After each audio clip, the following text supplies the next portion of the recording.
si anak durhaka ya, karena Pak Ujang tidak pulang untuk mengkebumikan mamanya yang meninggal. Ya, dia tidak mau pulang dengan alasan dia mengikuti ajarannya Alkitab. Ya, dia mengikuti ajaran Alkitab, di mana di Alkitab di Matius 8 ayat 22 tertulis. Ya, di Matius 8 ayat 22 dari satu perikop, yaitu saat seorang murid Yesus ya meminta izin kepada Yesus untuk pulang menguburkan bapaknya ya. Seorang lain yaitu salah seorang muridnya berkata kepadanya, "Tuhan, izinkanlah aku pergi menguburkan ayahku." Tetapi Yesus berkata kepadanya, "Ikutlah aku dan biarlah orang-orang mati yang menguburkan orang-orang mati mereka." Jadi Yesus mengatakan nggak perlu pengikut Yesus itu menguburkan orang ya, karena orang itu udah mati, biarkan saja dia mati, biarkanlah orang-orang mati yang menguburkannya. Ini nggak ngerti ya, apakah mayat yang menguburkan mayat ataukah manusia yang seperti zombie maksud dari Yesus. Oke, karena ini ada si Demian ya, dia ingin jelasin. Silakan Demian, aku kasih dulu.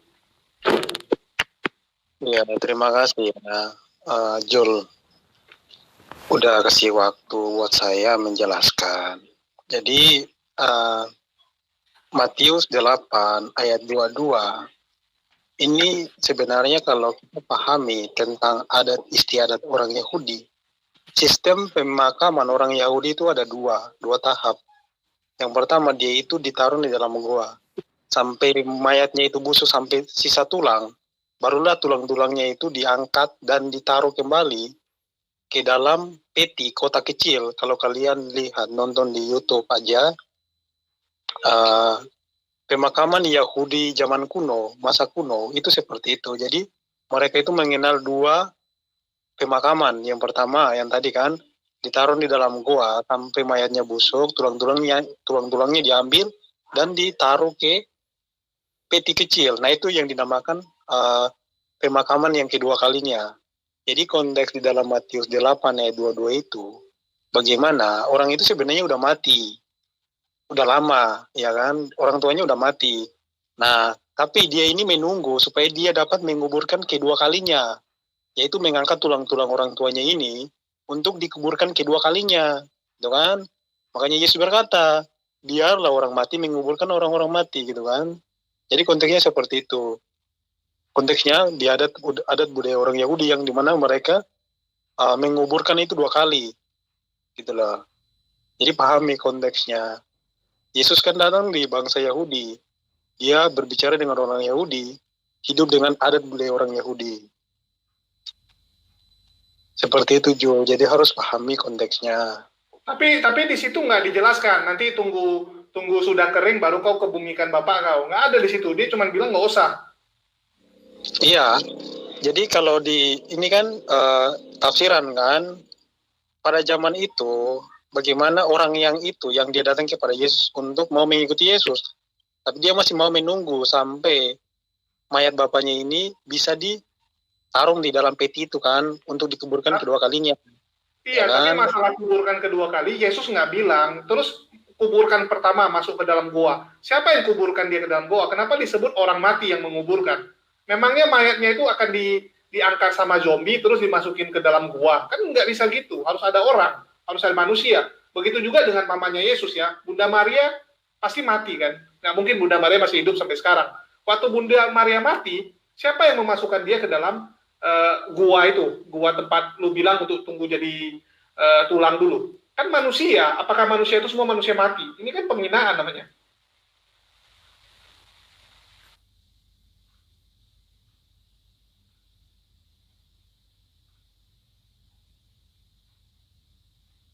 Halo, Demian. Halo. Sorry, jaringan saya hilang ini lah. Iya, gini loh. Saya kurang dengar ya tadi Jul ngomong apa, soalnya jaringannya kurang bagus. Ketika seseorang itu dia mau datang mengikuti Yesus, tapi dia masih berpikir untuk menguburkan ayahnya itu yang dikuburkan kedua kalinya kan. Nah, setiap orang yang mau mengikuti Yesus, dia itu nggak boleh seperti itu. Ya kan, dia nggak boleh menunggu untuk menguburkan orang tuanya dulu. Kan kalau mereka itu mengkultuskan adat istiadat orang Yahudi kan, mereka mengkultuskan adat istiadat nenek moyang mereka. Mulai dari zaman Yusuf, ketika Yusuf mati, tulang-tulangnya itu dibawa. Nah, makanya orang Yahudi, mereka melakukan hal itu.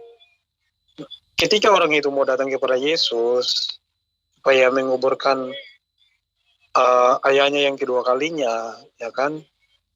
Di situ Yesus justru mengatakan kalau itu nggak penting. Kalau macam dia mau mengikuti Yesus, dan dia masih berpikir mengultuskan adat istiadatnya, yang nggak perlu dia ikut Yesus gitu loh. Makanya Yesus berkata seperti itu kan, biarlah orang mati menguburkan orang mati, ngapain gitu, dia kan udah mati, sudah ditaruh di dalam gua gitu kan, ngapain lagi kalian Siapa ambil yang dan masukin dia ditaruh. ke dalam gua? Kan harus ada manusia yang masukin dia ke dalam gua. Ada aja kan? Nggak mungkin masuk sendiri. Bukan, maksudnya gini, adat istiadat orang Yahudi sebenarnya dia itu udah, ayahnya itu udah dikuburkan, tapi resepsi Ada ditulis itu sudah dikuburkan ya. Ada ditulis, oh ayahnya sudah dikuburkan, jadi nggak usah lagi kamu datang. gini loh, bukan seperti itu. Jadi gini, ayahnya itu udah dikuburkan, tapi dalam adat istiadat kamu orang tahu Demian? Dari mana kamu tahu bapaknya sudah dikuburkan? Sedangkan dia aja nulisnya, ditulis di sini, ya, aku pergi dahulu menguburkan ayahku. Bukan ditulis, aku mau pergi melihat gua tempat bapakku dikubur, atau aku pengen melihat tempat bapakku ditaruh. Nggak ada loh, menguburkan belum dikuburkan loh. Bukan, penguburan dalam adat istiadat orang Yahudi itu ada 2 kali. Jadi penguburan kedua ini yang mau dia lakukan oleh dia. Jadi penguburan pertama itu udah ngapain lagi gitu loh, hanya karena mereka melestarikan. Buktinya Demian? Dari mana buktinya dia sudah dikuburkan? Coba, kamu dari mana bisa berasumsi itu? Aku bingung, kok bisa sampai ke sana asumsi lu? Tadi kan saya bilang kan, kalian bisa cari berita-berita pemakaman Yahudi kuno itu seperti itu. Makanya saya jelasin kepada kamu konteks. Oke, saya setuju kalau itu. Cuman di sini ya anaknya tuh bilang, aku pergi dahulu menguburkan. Bukan dibilang bapakku sudah dikubur di gua, aku mau kuburkan dia lagi atau gimana? Nggak ada. Cuman menulis mau menguburkan, artinya belum dikuburkan. Tapi aku capek sih lagi hari ini. Mungkin kasih Bang Juma aja deh. Bro Jul, jadi itu tafsirannya yang saya tahu loh ya. Maksudnya gini, tafsiran itu bisa saja kalian tolak dan sebagainya.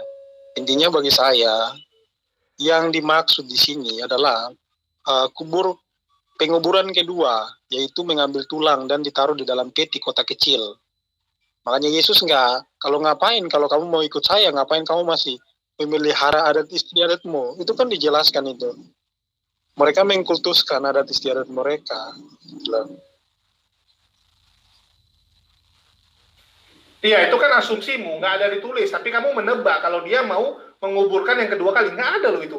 Aku bingung ini, lihat kalian kok jago kali lah nambah-nambah. Oke, mungkin dari Bang Zuma bisa jelasin nih otak Demian, aduh, kacau sekali. Mumpung ada Bang Zuma.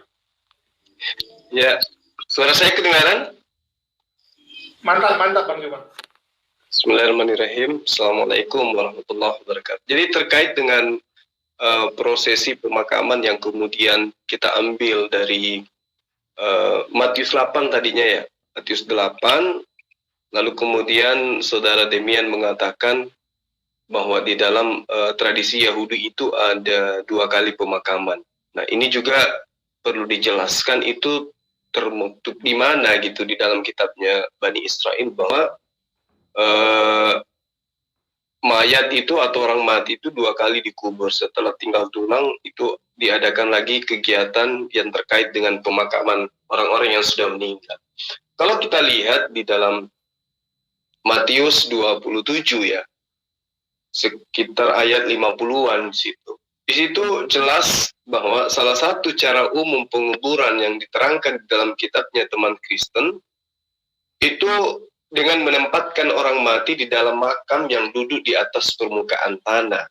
Itu bagi mereka yang mampu. Tapi bagi mereka yang tidak mampu, ya mayat dikuburkan di dalam tanah. Nah, kemudian di dalam perjanjian baru, makam di atas permukaan tanah itu dikhususkan bagi mereka yang kaya. Oleh karena itulah kemudian Yesus yang tidak kaya menurut ukuran duniawi dikubur di dalam makam yang dipinjam dari Yusuf Arimatea. Artinya bahwa kalau kemudian saudara Demian ini membawa informasi bahwa orang Yahudi secara tradisi 2 kali pemakaman, ya mungkin datanya itu bisa diberikan kepada kita supaya kita pelajari bersama. Karena yang saya tahu ketika misalnya Rachel itu ketika dia meninggal itu dikuburkan di jalan ketika Yakub berada dalam perjalanan. Ketika berangkat ke Betel, kemudian Rachel meninggal, ya Yakub itu kemudian menaruh sebuah batu di atas pemakaman Rachel, dan itu tidak ada kemudian prosesi pemakaman untuk yang kedua kali. Bahkan kalau kita lihat di dalam kitab Kejadian 35 ya, di Kejadian 35 di nomor 20 itu Yakub menaruh sebuah batu besar di atas pemakaman Rachel, dan batu itu dikabarkan bahwa masih ada sampai hari ini di atas pemakaman Rachel sampai sekarang. Artinya bahwa mayat atau tulang yang ada pada pemakaman Rachel itu tidak diadakan pemindahan. Jadi Demian mungkin ada data akurat yang bisa dijadikan sebagai acuan.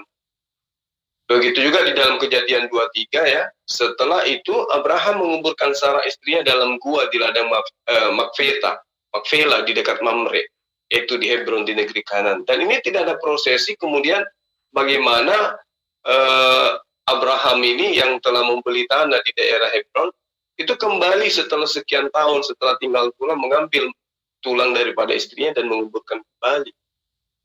Ya, mungkin saja asumsi ini dibangun oleh saudara Demian demi untuk membenarkan kemudian sanggahan dari teman-teman Kristen ketika Maria itu datang ke pemakaman pada hari ketiga untuk mengambil mayat Yesus dengan membawa rempah-rempah untuk meminyaki dan seterusnya.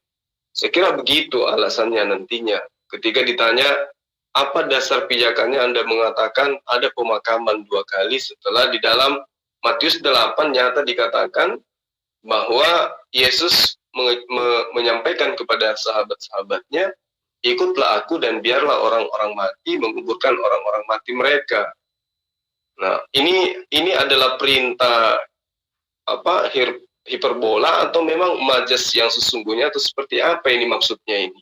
Ini perlu penjelasan lebih mendalam supaya kita tidak salah tafsir. Silakan. Ya, mungkin saya nambahin begini ya. Kalau memang yang dilakukan oleh orang Yahudi saat itu salah, harusnya Yesus ngajari kan. Sebenarnya cara menguburkan orang yang benar tuh seperti ini ya. Yang selama ini kalian lakukan salah atau apalah gitu, direvisi lah. Jadi kalau enggak, apa yang mau dibawa sama Yesus? Oke, mungkin silakan dari Demian.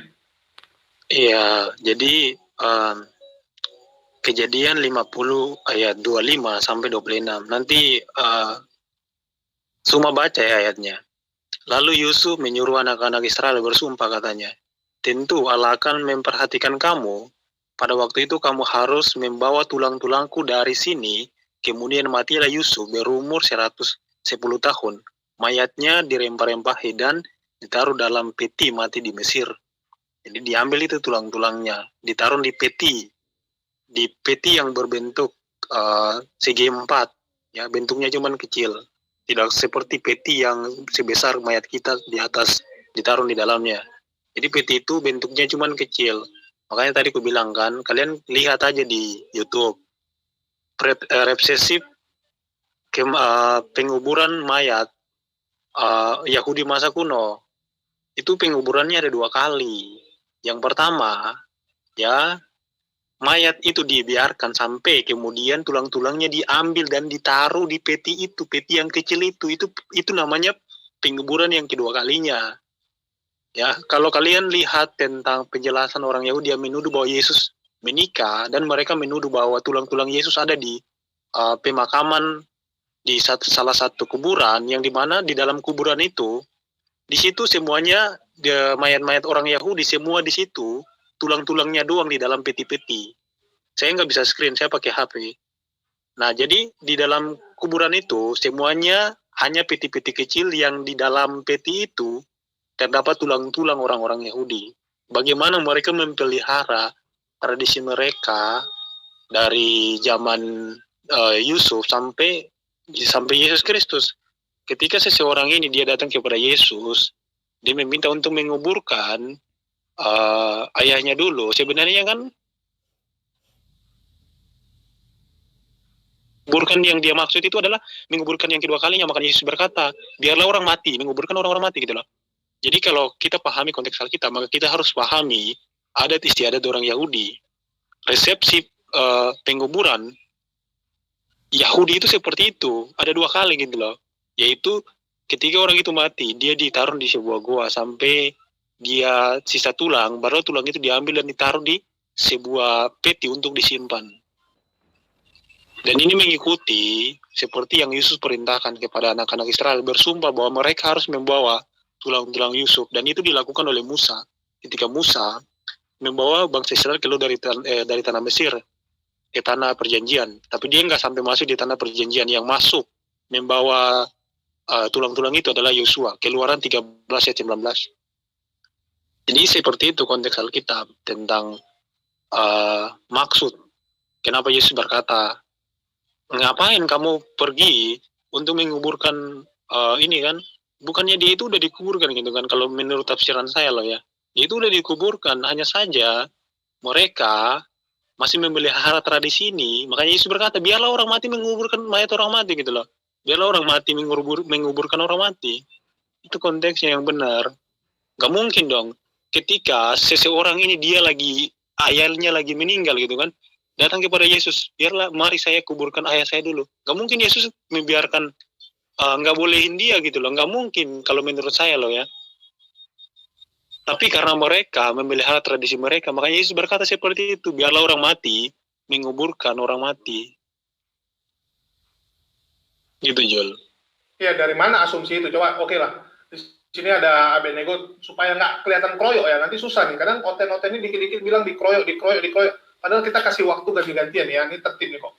Ya karena mumpung belum ada yang rusuh. Ya, Goldian ada yang mau ditambahin sebelum kasih Bang Zuma aja? Mungkin aku nyimak dulu ya, nanti nyambung. Sebelumnya aku sapa dulu Gurunda Zuma. Assalamualaikum warahmatullahi wabarakatuh, Gurunda Zuma. Waalaikumsalam warahmatullahi wabarakatuh. Masya Allah, lama lama tidak berjumpa. Dan shalom malam ya untuk Jong Demian ini, anak buahnya si Paul Jong. Lanjut Guru, tafadhol. Ada banyak banget so. Ya, anak buah Paul Jong dia, karena kan namanya Jong juga nih. Ya, semoga nggak sejong si Paul Jong ya. Ya mungkin nanti Demian ikut Paul Jong nggak? Kalau waktu mamanya meninggal itu kan nggak pulang dia karena menggunakan ayat ini. Ya itu tafsiran si Paul Jong loh. Nanti kamu kalau orang tua kamu meninggal, kamu lakuin hal yang sama nggak?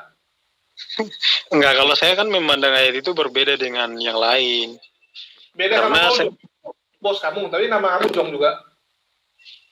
Loh, kok maksudnya kan kalau nama kan gak ada hubungannya, belum tentu nama saya mirip terus. Pikir kamu terinspirasi dari dia. Nggak ada. Jong itu bahasa Belanda. Oke, cuman kan di sini si Paul Jong menggunakan alasan ini, kenapa dia nggak pulang gitu. Apakah nanti kalian akan sama dengan Paul Jong atau berbeda? Artinya kalau gitu siapa yang bidat nih? Kalian yang bidat atau Paul Jong yang bidat? Emang Paul Sang mengutip Matius 8 itu? Iya, dia ngutip ini. Kemarin kan saya bahas dia anak durhaka, nggak pulang mamanya meninggal. Terus dia jawab saya, dia bilang Matius 8 ayat 22, Yesus sendiri mengatakan nggak perlu. Ya, biarlah orang mati yang menguburkan orang mati. Itulah kenapa dia nggak pulang. Nah, mungkin Paul Sang punya tafsiran sendiri yang mengenai itu. Nah, ini yang bikin pusing nih. Masing-masing punya tafsiran sendiri nih. Iya, kalau saya kan melihat saya kan baca-baca banyak literasi, sehingga saya menjelaskan sesuai dengan apa yang saya ketahui. Oke, mungkin dari Bang Zuma, lihat nih kenapa mereka ini bisa tafsir berbeda-beda ya? Iya, jadi sebenarnya kalau terkait dengan hal seperti ini kan, teman-teman Kristen itu kan tidak diikat oleh sebuah aturan yang kalau kita kan syar'i ya, syariat. Teman-teman Kristen itu tidak terikat dengan syariat seperti ini. Mereka tidak mengikat diri terhadap aturan-aturan dalam sifat jasmani gitu. Jadi jangan berharap ya jasmani yang hidup saja mereka tidak punya aturan, jangan berharap kemudian ada hukum-hukum yang menjadi panduan di dalam memperlakukan manusia yang sudah tidak punya roh. Sehingga banyak kita lihat ya santer kita dipertontonkan ada mayat yang kemudian diputarin musik ya, diputarin musik kemudian mereka berjoget di depan mayat, itu ada juga mayat yang dikremasi, ada yang diawetkan. Bahkan kalau di tempat saya itu dulu ya, itu mayat itu berdiri berjalan sendiri ke pemakaman di gunung-gunung Batu itu. Itu jaraknya sekitar 50 km dari tempat saya dulu. Jadi kalau ada yang meninggal ya mereka perjalankan itu mayat berjalan sampai di pemakaman, dan itu menjadi tontonan masyarakat gitu. Artinya bahwa dalam hal ini teman-teman Kristen itu tidak satu ajaran memang. Ada yang dikubur, ada yang kemudian diawetkan, ada juga yang pakai jas, dirias pengantin, ada juga yang pakai kain kafan gitu. Jadi tidak seperti kita umat Islam pada saat pemakaman ya semua serentak sama. Syariatnya sama, nggak berbeda-beda. Kalau teman Kristen ya karena itu tadi mereka tidak punya acuan di dalam hal aturan main memperlakukan mayat atau mayit. Karena itulah kemudian ya mungkin kita melihat apa yang terjadi pada hari ini itu karena memang teman-teman Kristen itu tidak memiliki satu panduan yang akurat yang bisa menjadi satu bentuk aturan di dalam memperlakukan mayat. Kalau kita lihat ya bagaimana kemudian kebanyakan di antara teman-teman Kristen itu lebih cenderung mengikuti adat istiadat. Nah, kalau berbicara mengenai adat istiadat pemakaman teman-teman Kristen, yaitu biasanya lari kepada ritual-ritual mistik. Itu sering kita temukan itu. Di basis-basis teman Kristen ketika ada pemakaman orang yang meninggal, ya mereka memiliki tradisi. Bahkan di tempat saya itu biaya untuk pemakaman kalau ada orang meninggal itu jauh lebih mahal daripada sekedar pernikahan. Jadi boleh saya bilang kalau tidak kaya jangan pernah meninggal, karena di situ akan mengeluarkan biaya yang besar. Dulu waktu saya masih SD ya, saya sering main di rumah sahabat saya. Kebetulan sahabat saya itu juga non-Muslim, kami sahabat ya saudara. Jadi dia sering tidur di rumah, saya pun sering tidur di rumah beliau. Kelas 6 SD waktu itu pas hari Natal. Saya pulang sekolah ya, karena kita les renang pas hari itu. Jadi saya mampir di rumah beliau, lagi rame-ramenya. Kemudian saya diundang ikut makan gitu. Nah, tapi orang tua beliau kan tahu saya Muslim. Akhirnya saya dikasih menu yang tidak bersentuhan langsung dengan makanan yang haram di dalam ajaran agama Islam. Masuklah saya di meja makan yang sudah dipersiapkan gitu. Jadi ada 2 meja. Di meja yang satu itu keluarga-keluarga inti, kemudian meja satu itu tamu-tamu mereka ya. Saya ikutlah di situ dengan teman saya yang punya rumah.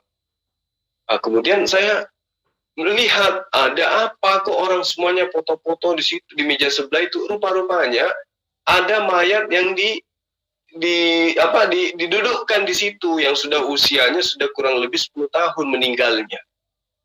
Di situ disimpan di kotak, kemudian didudukkan, lalu kemudian diajak makan bersama. Nah ini fakta, ini bukan cerita dongeng. Artinya memang perlakuan terhadap mayat dari agama kita, teman kita itu ya bervariasi tergantung adat istiadat mereka. Jadi tidak ada acuan kemudian seperti layaknya umat Islam, begitu meninggal sebisa mungkin secepatnya itu dimakamkan. Kalau teman saya itu, ya saya katakan Saya tanya, itu nenekmu Dion udah berapa tahun Dion? Itu sudah lebih 10 tahun itu. Itu mamanya, saya punya mama. Loh, kok bisa nggak busuk ya? Oh iya, disuntik, dikasih kapur, kata dia gitu. Ya, jadi saya melihat mayat itu hitam, terus kemudian daging sudah tidak ada, tinggal tulang, rambut masih ada, gigi masih ada. Ya seram lah pokoknya, kayak mayat hidup gitu. Untung saja waktu itu dia nggak ikut makan, tapi dia cuma duduk di situ. Nah itu makanya terkait dengan hal seperti ini, ya saya hanya mengatakan kita maklumi, karena teman-teman Kristen itu memang tidak punya panduan baku di dalam memperlakukan orang-orang yang sudah meninggal. Tidak layaknya seperti kita orang-orang Muslim, itu kita punya panduan. Sekira begitu untuk sementara, silakan yang lain. Ya itu untuk orang Toraja ya, itu keren juga sih, malah jadi tontonan, dan memang orang Kristen itu dan banyak kan. Jadi Yesus tuh waktu jadi manusia sama sekali nggak ngajari gitu kan, bahkan untuk berdagangnya nggak diajari, malah dia bilang juallah seluruh hartamu, ikutlah dia gitu. Ya, waktu orang kaya itu mau ikut dia kan, nanyakin dia, terus Yesus nyuruh gitu, malah nyuruh jualin harta. Ini harus diikuti nih, Demian, kamu jual semua hartamu, bagikan ke orang susah gitu. Ya, jangan lagi kamu pergi ya mencari keuntungan. Dan ya banyak sekali sebenarnya kekristenan itu ya balik ke adat istiadat, dan setiap tempat berbeda gitu. Jadi sebenarnya Yesus nggak ngajari apa-apa, bahkan ya tadi kan asumsi Demian aja, oh ini kuburkan kedua kali gitu. Artinya kalau kamu mengatakan itu kubur 2 kali karena mengikut tradisi Yahudi, artinya agama yang dibawa oleh Yesus ini hanya untuk orang Yahudi. Memangnya Yesus nggak mikir nih, kedepannya ajarannya akan dikasih ke orang non-Yahudi. Artinya jelas ya, Demian sendiri yang mengokekan, yang mengiyakan bahwa ajaran kekristenan itu cuma bisa dipakai sama orang Yahudi, bukan orang non-Yahudi gitu. Ya artinya orang non-Yahudi jangan ikut lah. Ya, sadar diri, jangan ikut. Ya, mungkin silakan Demian.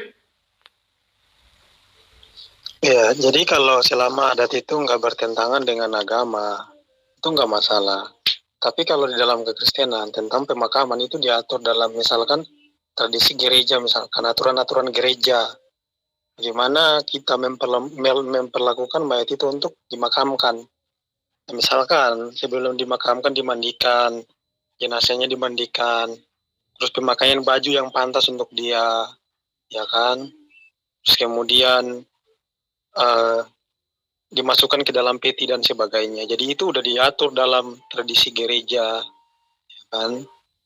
Kembali lagi, selama tradisi itu tidak bertentangan dengan agama itu nggak masalah. Tapi di dalam kekristenan itu, dalam tradisi gereja itu diajarkan tentang pemakaman.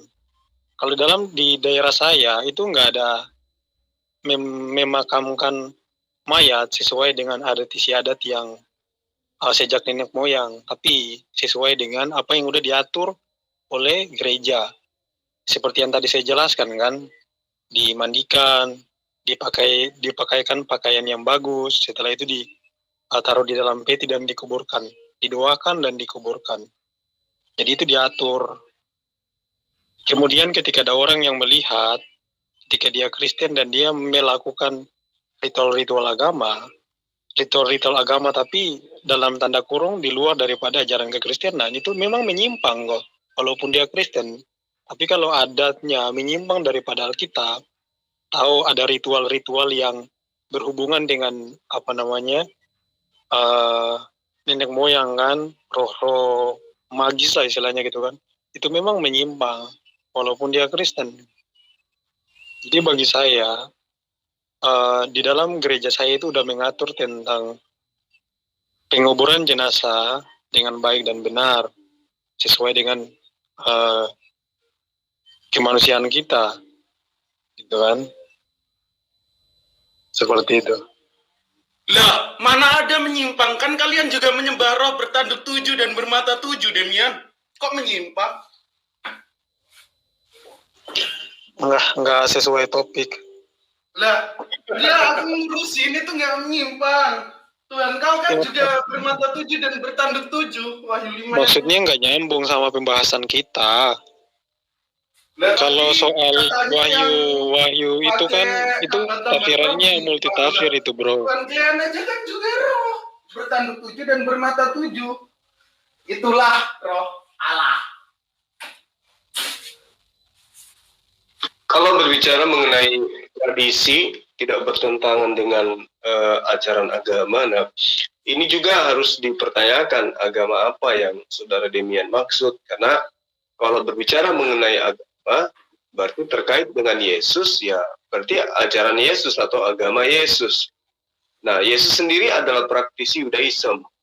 Artinya apapun yang terkait dengan Yesus itu bersentuhan langsung dengan apa yang termaktub di dalam pengajaran Nabi Musa. Nah, kalau kita melihat Matius 27, Lukas 23, bagaimana orang ini memberikan sebuah pernyataan, penulis-penulisnya dari hasil investigasi yang dia lakukan, perlakuan-perlakuan terhadap Yesus itu nyata. Pada saat dia sudah meninggal, bagaimana dia dirempah-rempahi, diberi minyak mur, kemudian Yesus juga dikafani, dikuburkan secara normal.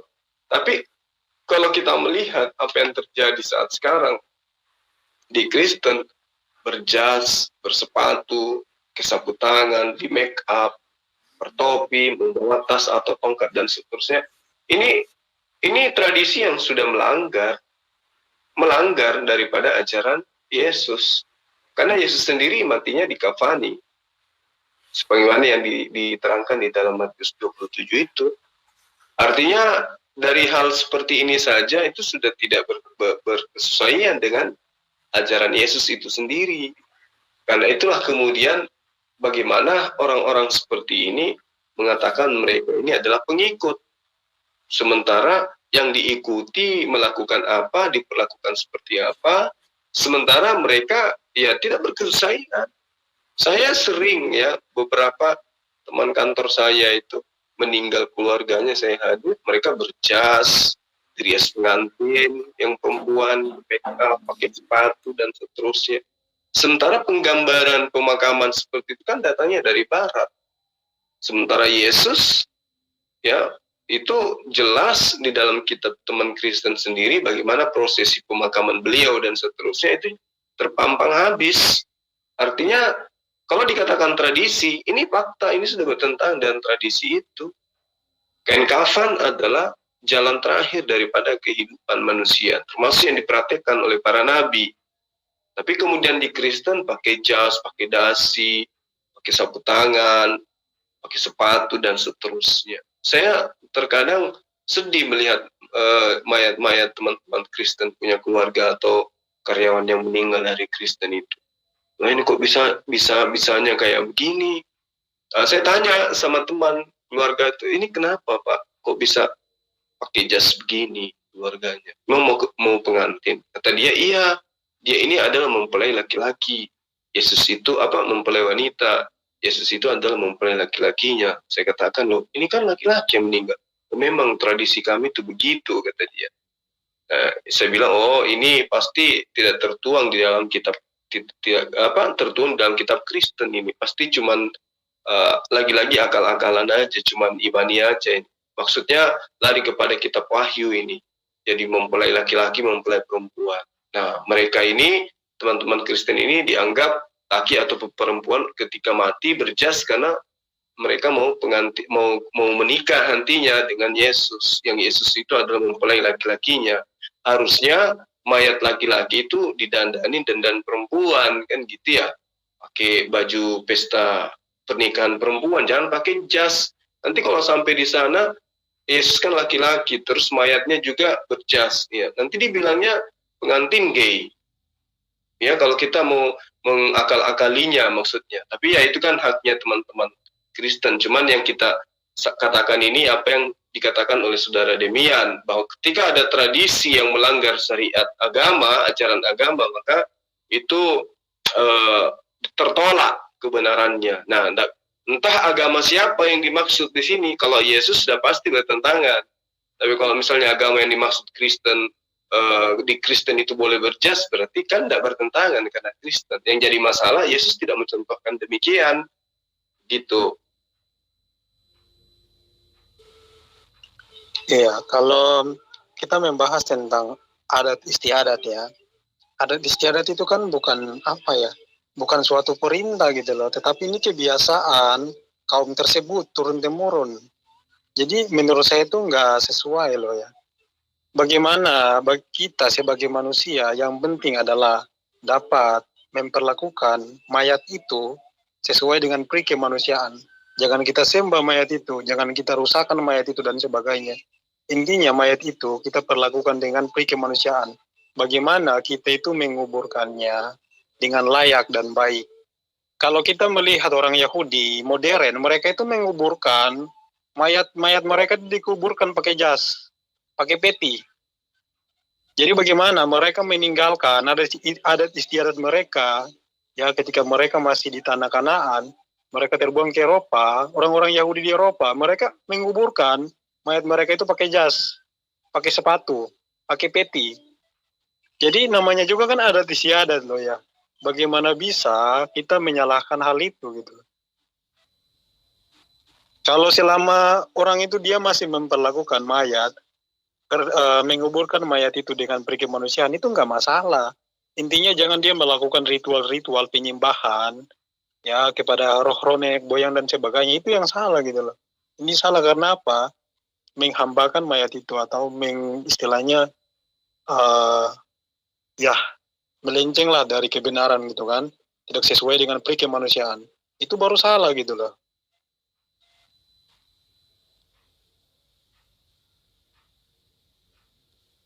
Ya, jadi kalau misalnya ada prosesi seperti yang saudara paparkan, itu dibenarkan saja karena yang mengalami itu orang Yahudi. Oh, tidak seperti itu. Meski dia orang Yahudi, kalau dia menyimpang dari apa yang disyariatkan agamanya, tetap aja salah. Bukan karena dia Yahudi loh, lalu kemudian mengatakan, oh itu benar, tidak apa-apa, karena dia berjas, karena dia orang Yahudi, enggak. Nah, sama seperti di negara kita ini ya, bagaimana kemudian ada suku di mana mereka memperlakukan mayatnya berjoget ya, berjoget di samping mayat, yang di mana seharusnya mereka itu bersuka cita, ini betul-betul bersukaria. Ada musiknya, kemudian mereka berjoget dengan ria sampai mabuk-mabukan di samping mayat, dan itu bukan settingan, memang merupakan tradisi gitu. Nah, itulah yang saya katakan bahwa agama tidak mampu membuat seseorang itu bisa berlaku benar disebabkan karena agama itu memang belum disempurnakan. Artinya agama itu mungkin sempurna pada masanya, tapi karena ajarannya itu tidak untuk universal, tidak untuk selamanya, maka tergerus oleh keadaan yang seharusnya, tergerus oleh budaya, tergerus dengan kemampuan manusia, daya tangkap manusia untuk berkarya lebih maju, sehingga meninggalkan buku panduan yang mereka jadikan sebagai acuan. Nah, terkait dengan hal ini, kalau di dalam ajaran agama Islam, mau sampai kapanpun, perlakuan terhadap mayat itu tidak bisa berubah-berubah. Tradisi tidak boleh kemudian menjadi satu alasan untuk meninggalkan sebuah syariat. Contoh misalnya, bagaimana gigihnya orang-orang yang memperjuangkan sahabat-sahabatnya yang mu'alaf. Ketika kemudian seorang mu'alaf yang meninggal, lalu mau keluarga si mayat ini mau memperlakukan tradisi pemakaman menurut agama sebelumnya, umat Islam itu pasti akan marah. Gitu. Pasti marah. Kenapa? Karena umat Islam itu diikat ketat dengan aturan.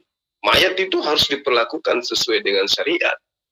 Makanya kalau ada mu'alaf itu harus punya ijazah, minimal sertifikat mu'alaf. Kenapa? Salah satu alasannya, tujuannya itu. Kalau misalnya dia kembali di tengah-tengah keluarganya, lalu kemudian dia hidup berdampingan dengan keluarganya, kemudian dia meninggal, maka umat Islam yang merasa bersaudara itu harus datang ke keluarganya minta supaya pemakamannya sesuai dengan syariat Islam. Dan kalau itu dilanggar, maka akan ada tindakan-tindakan hukum yang akan berlaku di situ. Artinya hak mayat sebagai seorang muslim itu tidak diberikan sesuai dengan apa yang dilindungi oleh undang-undang. Karena itulah kemudian pelajaran yang bisa dipetik di sini adalah ketika ada orang yang bersyahadat, maka kudu wajib mereka minta sertifikat atau semacam tanda bukti bahwa mereka pindah keyakinan untuk sebagai bahan perlindungan orang Islam untuk memperjuangkan hak-hak beliau sebagai seorang muslim. Baik ketika dia masih hidup, lebih-lebih ketika orang itu sudah meninggal. Jadi tidak ada kemudian, oh ini keluarga saya, ini anak saya, meskipun dia sudah mualaf, tapi karena dia anak saya, harus saya kebumikan berdasarkan agama saya. Nggak boleh. Karena anak Anda itu adalah sudah menjadi seorang muslim. Maka kewajiban kami sebagai saudaranya harus ya memakamkan beliau berdasarkan dengan syariat Islam. Itulah makanya saya katakan itu perbedaannya sangat signifikan antara perlakuan umat Islam terhadap mayat dan perlakuan teman-teman Kristen terhadap mayat. Ya mungkin karena seperti yang digambarkan oleh Adinda Julius tadi, bahwa bagaimana kemudian seorang Paul Song itu tidak pulang karena mengatakan biarlah orang mati menguburkan orang mati. Mungkin karena hal inilah kemudian, dalil inilah kemudian sehingga teman-teman Kristen menganggap sepele hal seperti ini. Dianggapnya bahwa tradisi lebih dijunjung tinggi daripada ajaran yang ada dalam kitab yang mereka anggap suci. Sekira begitu, Adinda. Kalau kita memahami tentang ajaran Yahudi, jadi orang Yahudi itu mempunyai perintah di dalam Torah yang wajib. Itu kalau saya nggak salah ada 300 lebih yang positif, negatif ya. 300 lebih yang negatif, sedangkan 200 lebih yang 613 mispot ini itu perintah Tuhan kepada bangsa Israel yang masuk ke tanah perjanjian, yang akan mendapat tanah perjanjian. Dari 613 mispot ini nggak ada Tuhan perintahkan, hei kamu kalau mati, kamu harus kafani. Kamu kalau mati, ya kamu harus melakukan ambil mayatmu, tulang-tulangnya ditaruh di peti seperti itu. Yusuf matinya di kafani, jangan tak kira. Dulu, jangan dipotong dong. Oh, ya, jadi di dalam 613 mispot ini sama sekali nggak ada perintah itu. Jadi itu yang Tuhan perintahkan. Sedangkan kalau Yusuf, makanya tadi saya katakan, ini di luar daripada perintah Tuhan. Adat istiadat kebiasaan orang Yahudi, mulai dari Yusuf, contohnya nih, kita pakai Yusuf. Ketika Yusuf, ya dia itu kan di tanah Mesir, mati di tanah Mesir. Ya, tapi dia meminta supaya mayatnya, tulang-tulangnya itu dibawa kan. Nah, tradisi ini di luar daripada perintah Tuhan, ini dilestarikan oleh mereka. Atau di kafani contohnya, ini di luar perintah Tuhan. Namanya juga kan ada istiadat gitu loh. Yang penting, mayat itu dia dapat dikuburkan dengan peri kemanusiaan, itu tidak masalah gitu loh. Bagaimana gereja mengatur tentang penguburan mayat itu dengan cara yang layak. Bahkan lebih, kita hidup di zaman modern, bagaimana mayat itu diperlakukan seperti dimandikan, dipakaikan pakaian yang bagus, ditaruh di dalam peti. Jadi mayat zaman sekarang justru lebih dikuburkan dengan cara yang lebih layak daripada orang-orang zaman dulu yang menguburkan mayat dengan adat istiadat mereka itu. Kalau kita berbicara tentang penguburan mayat, ini bukan karena ada perintah Tuhan, hei kamu harus kafankan mayat seperti ini, kamu harus taruh tulang-tulangnya di dalam peti, nggak seperti itu gitu loh. Ini kebiasaan manusia. Namanya juga kan adat istiadat. Kalau dalam Islam kan mungkin ya ada perintah dikafani, ada perintah dikuburkan dengan cara seperti ini, itu kan di dalam agama kalian. Kalian nggak bisa cocoki dengan agama lain. 613 mispot, positif dan negatif, nggak ada perintah. Kafani dan ditaruh tulang-tulangnya itu nggak ada. Ini 613 mispot ini yang Tuhan perintahkan kepada bangsa Israel untuk kalau jalannya. ada lo nggak nyembah Yesus lagi ya, Demian gimana? Ya, jadi seperti itu ya. Di luar ya, jadi, kalau ada lo mau nggak nyembah Yesus lagi? Ya, ya udah kamu tunjukin aja semua perintah mau nggak di 613 mispot? Ya tunjukin mana perintahnya satu, tunjukin. Mau nggak? Iya mau. Yang penting kau tunjukin satu. Oke, tunggu ya. Yang pasti gini Demian ya. Yang positifnya mana, negatifnya mana, kamu tunjukin. Kamu jelasin ya, dulu negatif itu apa. Gimana masalah ini? Enggak, artinya kamu sendiri yang mengiyakan kalau Yesus tuh nggak mengajarkan peraturan untuk manusia. Jadi dia ngapain sebenarnya 3 tahun itu cuma ngulang-ngulang ngomong kerajaan Allah sudah dekat, bertobatlah kalian. Cuman ngomong itu aja kan, artinya nggak ada pengajaran yang lain. Nggak ada yang namanya hukum-hukum, peraturan, nggak ada sama sekali. Di dalam perjanjian lama juga kan nggak ada Tuhan mengajarkan seperti itu. Perjanjian Yesus lama bilang, banyak. Kamu kalau buat dosa, cara untuk menebusnya ya dengan meminta maaf dan juga harus ada persembahan. Semua ada aturan-aturannya di perjanjian lama. Bukan, maksudnya tentang penguburan itu nggak ada. Coba kamu kalau tentang korban penghapusan dan sebagainya itu masuk dalam 613 mispot. Makanya kalian harus tahu dulu tentang 613 mispot ini apa aja. Kamu juga mengatakan itulah kebenaran Islam. Islam menyempurnakan, artinya sah ya. Ya, yang sebelumnya di Yahudi cuman sebagian, ya terus di kekristenan ditambahin dikit doang, baru di Islam disempurnakan. Itu ditambahin dikit. Enggak, gini loh. Penguburan mayat itu kan bisa diatur oleh manusia tanpa Tuhan memerintahkannya gitu loh. Dari zaman ada suku-suku tertentu mayat itu dimakan loh, betul nggak? Ada suku-suku iya, tertentu. Maksudnya gini. Iya kan, makanya tadi aku bilang selama resepsi pemakaman itu masih sesuai dengan perikemanusiaan itu nggak masalah gitu loh. Tapi kalau udah perikemanusiaan itu dasarnya dari agama, Demian. Perikemanusiaan itu berasal dari agama, bukan agama berasal dari perikemanusiaan. Terbalik kamu. Begini loh. Kan kalau contoh nih dalam kekristenan ketika menguburkan mayat itu harus seperti aku kasih perbaiki logika kamu dulu ya. Kamu punya perikemanusiaan dari mana? Jangan pernah punya perikemanusiaan atau gara-gara kamu belajar agama, kamu punya perikemanusiaan. Gini maksudnya, jangan pernah memaksa. Enggak, simpelnya kan gini, orang sama seperti mana, ngerti nggak? Ya, enggak, kita punya perikemanusiaan setelah kita tahu agama, kita tahu namanya peraturan, kita tahu namanya kalau Allah memerintah kita tahu ada Tuhan, kita tahu ada surga dan neraka. Dan situlah kita bisa punya perikemanusiaan. Kalau orang yang nggak percaya ada surga dan neraka dan merasa dunia ini cuma sekali dan boleh suka-suka, maka mereka akan hidup dengan suka-suka, bunuh orang, rampok orang, yang penting dia bahagia di dunia. Ya, sebentar ya, saya lagi telepon. Oke. Jadi jelas ya, perikemanusiaan itu berasal dari agama. Karena kita beragama lah, manusia itu makin menyayangi sesama manusianya. Jadi bukan perikemanusiaan ini yang mengajarkan agama, kebalik gitu. Terus masalah kamu bilang, ya, berdasarkan perikemanusiaan, nggak boleh mayat itu dimakan. Ada suku-suku tertentu memakan mayat keluarganya. Ya, kalau kamu tanyanya, kenapa kamu makan? Saya makan tuh karena saya cinta, supaya keluarga saya itu masuk ke dalam diri saya.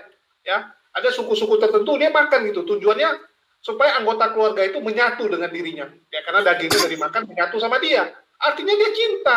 Kalau dibilang dia nggak perikemanusiaan, dari mana nggak perikemanusiaan? Menurut dia. Ya, menurut dia. Ya, kalau ini Jul. Aku nyambung ke Julius. Kalau soal itu saya setuju, Jul. Aku jelasin tentang perikemanusiaan dulu, gini.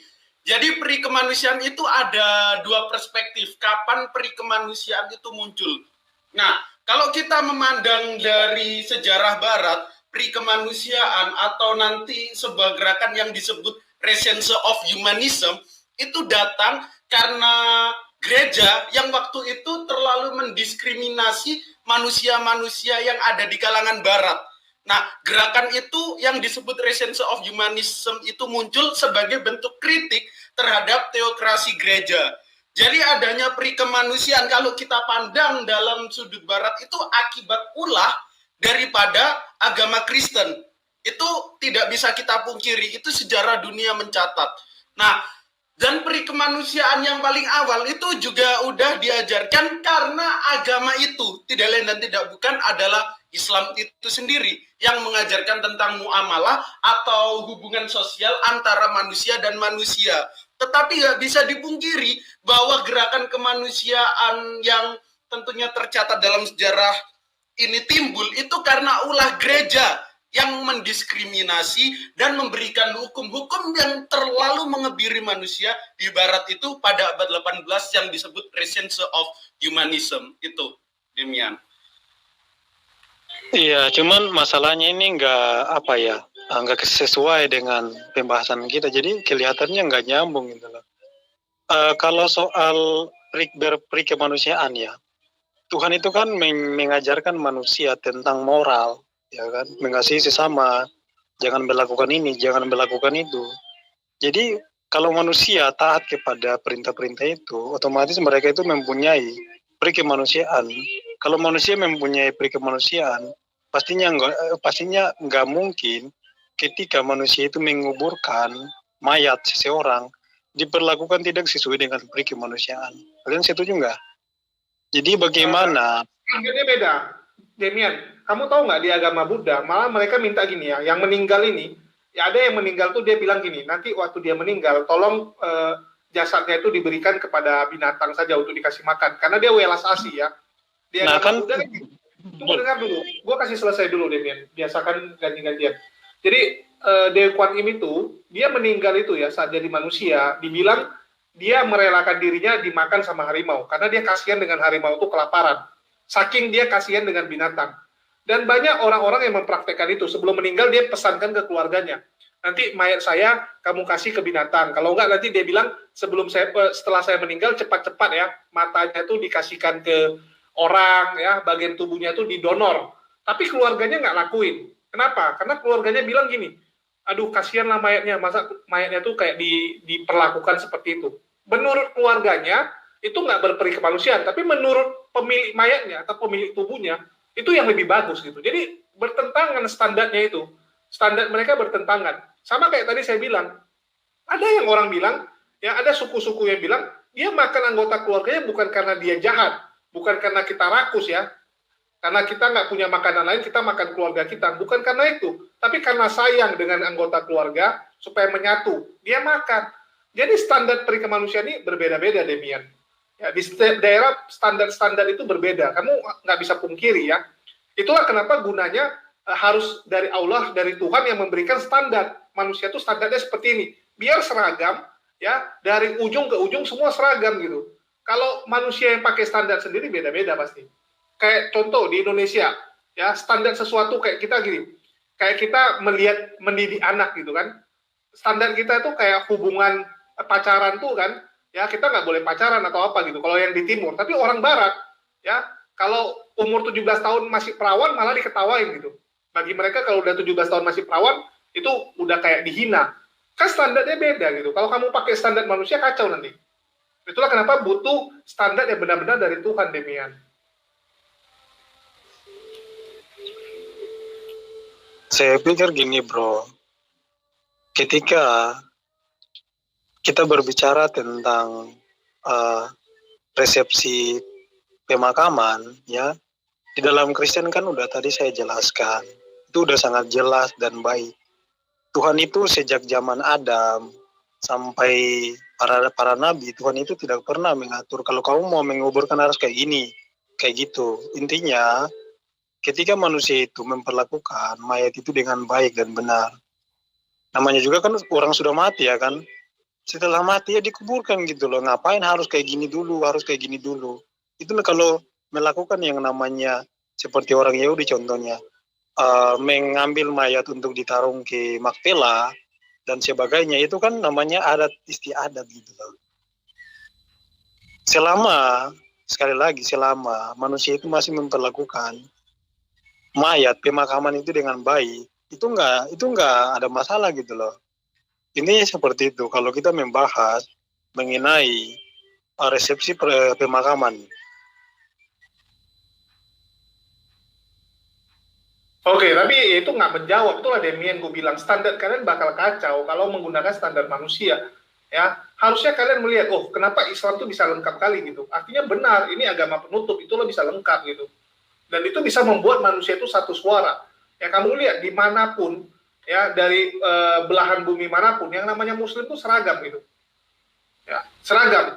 Adat istiadat mengalah dengan agama, bukan agama yang mengalah dengan adat istiadat. Itu yang membedakan kita. Kalau Kristen dia ngikut adat istiadat. Seharusnya Tuhanlah yang berkuasa, bukan kita yang ngatur Tuhan gitu. Tuhanlah yang mengatur manusia. Oke, di sini ada Ustadz Unggul baru join ya. Assalamualaikum buat Ustadz Unggul.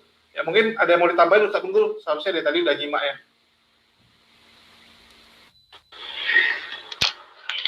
Ya, Assalamualaikum warahmatullahi wabarakatuh, Bang Julius, Gurunda Zuma, dan Demian, serta Iwan Villa di live chat. Standby lagi. Assalamualaikum warahmatullahi wabarakatuh. Iya, Ustaz. Ya mungkin Bang Juma bisa nih. Demian ini dari dulu kalau diajarin kan, aku bingung, entah pola pikirnya yang salah atau memang pernah terbentur atau gimana gitu. Udah capek kita jelasin, nggak masuk dia. Jul udah mulai ngawur ini. Jadi kalau saya melihatnya memang Saudara Demian, dia tidak tahu harus menggunakan apa di dalam agamanya untuk kemudian menjadikan itu sebagai materi baku terkait dengan perlakuan terhadap mayat. Karena memang tidak ada standarnya, tidak ada penekanan-penekanan seperti apa harus diperlakukan terhadap mayat kecuali data yang ada di Matius 8 itu tadi. Karena itulah kemudian kesempurnaan daripada sebuah ajaran itu bisa kita lihat di sini, bahwa mayat pun itu tidak ada kaidah-kaidah khusus yang kemudian dijadikan sebagai acuan untuk memperlakukan mayat ini seperti apa. Itulah kemudian Yesus berpesan, masih banyak hal yang ingin aku ajarkan kepadamu, namun kamu belum mampu untuk menanggungnya saat ini. Tapi ketika dia datang, yaitu seorang penolong lain, dialah yang akan mengajarkan segala sesuatu. Nah, segala sesuatunya itu terkait dengan ini. Bagaimana kemudian perlakuan orang itu terhadap si mayat, ya, metode bakunya, praktek bakunya itu kayak mana. Nah, inilah yang menjadi dasar pijakan. Kenapa malam ini kita membahas ini? Ya, itu karena kita ingin mengetahui orang yang hidup, yang dikatakan menganut ajaran kasih dengan melakukan prosesi-prosesi dalam hidupnya itu penyembahan katanya, menganut ajaran yang benar katanya, tapi pada saat rohnya berpisah dengan jasadnya, sangat disayangkan tidak ada materi baku, tidak ada perlakuan baku yang standar dari nabi yang mereka imani atau dari Tuhan yang mereka imani. Artinya bahwa ya memang ada ketidaksempurnaan di sini. Kalau di dalam ajaran agama Islam seperti yang saya gambarkan tadi, orang yang mu'alaf ketika dia kembali ke keluarganya yang masih kufur, lalu meninggal, maka hukumnya wajib diperjuangkan oleh sesama muslim mayatnya untuk dimakamkan sesuai dengan tradisi yang ada di dalam ajaran agama Islam. Kebiasaan yang ada dalam ajaran agama Islam berdasar perintah. Kan gitu. Karena itulah kemudian kalau Saudara Demian ditanyai, ya dia hanya bisa mengatakan tradisi itu selama tidak bertentangan dengan ajaran agama, itu tidak apa-apa. Nah sekarang agama yang mana ini? Sementara Yesus tidak memberikan gambaran tentang wajib atau tidaknya orang itu melakukan prosesi seperti apa di dalam memperlakukan mayat. Yang ada, Yesus ketika meninggal itu dikafani. Nah kalau dikafani juga dikatakan sebagai tradisi Yahudi, ya itu dia berarti memang wajarlah kalau Kristen itu ada yang menggunakan seragam pengantin, ada yang menggunakan jas dan seterusnya, karena memang tidak ada panduan, berbeda dengan kita. Nah kalau hari ini dikatakan bahwa orang-orang Yahudi ada yang menggunakan jas, ada yang menggunakan topi, ada yang menggunakan sepatu ketika mayatnya, ya itu mungkin karena sudah tidak berada di dalam lingkungan Judaism, mereka sudah berbaur dengan orang-orang liberal atau orang-orang barat, sehingga menganggap ajaran itu tidak penting lagi. Yang penting itu adalah kehidupan duniawi, sehingga begitu dia mati, meninggal, mayatnya pun diperlakukan tidak selayaknya Yahudi yang taat. Saya kira begitu ya. Jadi hanya ada di dalam ajaran agama Islam memuliakan orang yang sudah meninggal itu, baik secara prosesi pemakaman, kemudian cara perlakuannya, diwuduin, dimandiin, dan seterusnya, itu selengkap di dalam syariat Islam. Nah inilah kelebihan daripada ajaran agama Islam, karena mengklaim dirinya sebagai penyempurna dan betul-betul memang sesuai dengan teori dan praktek. Islam itu menyempurnakan ajaran para nabi sebelum Rasulullah Muhammad SAW. Ada guru kita, ada Ustadz Unggul kok di sini. Jadi Ustadz Unggul ini bercerita tentang Matius 8 nomor 22, di mana materinya Yesus mengatakan biarlah ketika orang muridnya meminta izin untuk memakamkan orang tuanya, Yesus mengejarkan biarlah orang mati menguburkan orang mati gitu. Ya, tapi itu yang loh, Siap, Greg. Masalahnya kan orang Yahudi itu mereka nggak pernah mengikuti ajaran yang mengajarkan tentang kalau menguburkan mayat harus seperti ini atau harus seperti itu, kan nggak ada sama sekali gitu loh. Jadi bagaimana manusia itu kan mereka punya otak ya. Manusia itu kan pintar-pintar. Nggak mungkin dong ketika seseorang itu mati, mayatnya dibiarkan membusuk seperti itu. Pastinya diangkat, dikuburkan. Ya kalau dalam kekristenan kan ketika manusia itu mati, dia itu dimandikan, ya setelah itu dipakai pakaian, ditaruh dalam peti, didoakan, baru dikuburkan. Jadi kalau menurut saya ya, justru kalau misalkan adat istiadat dicontek dan dijadikan agama itu yang salah, ya dijadikan ajaran agama. Karena yang kita ketahui, mengkafani mayat itu kan tradisi Yahudi, Pak. Itu bukan, sebelum adanya agama Islam, Yahudi itu mempunyai tradisi yang namanya mengkafani mayat. Jadi justru kalau misalkan adat istiadat dijadikan agama itu kan yang lucu. Ini kan ajaran manusia. Ini kan hasil pikiran manusia gitu loh. Bagaimana mereka memperlakukan mayat itu pada zaman dulu itu ya memang seperti itu. Orang-orang kalau mau menguburkan mayat harus dikafani dan harus tanpa Tuhan memerintahkan, mereka punya otak gitu loh. Mereka cerdas, manusia ini kan diberikan akal. Sama seperti orang Kristen, bagaimana mereka memperlakukan mayat ketika mayat itu mati, dia harus dimandikan dan sebagainya, didoakan dan dikuburkan. Jadi manusia itu punya akal. Bagaimana? Belum. Gantian Demian. Adat istiadat itu diambil dan dijadikan agama, ajaran agama. Itu yang lucu gitu loh. Karena orang Yahudi hanya mengikuti 613 mispot.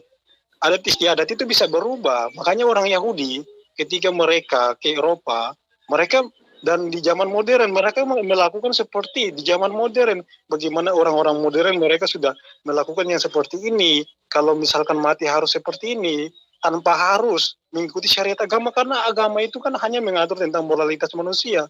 Bagaimana manusia mengasihi Tuhan dan mengasihi sesama gitu loh. Itu yang paling penting dalam 613 mispot yang oleh orang Yahudi, menjaga diri, mengasihi diri, ya, mengasihi diri dan mengasihi Tuhan dan mengasihi sesama. Itu yang paling penting gitu. Udah. Ini ada Ustadz Unggul ya. Ustadz Unggul pun spesialis ngurusin mayat ini ya. Banyak orang-orang yang dikebumikan oleh Ustadz Unggul. Silakan Ustadz Unggul. Ya, langsung aja ya, biar singkat waktunya, mumpung Gurunda Zuma masih ada di sini. Jadi sekiranya ada kekurangan bisa ditambahkan. Yang pertama, apa yang diucapkan oleh Paul Zong itu membuktikan bahwa Kristen adalah agama akal-akalan.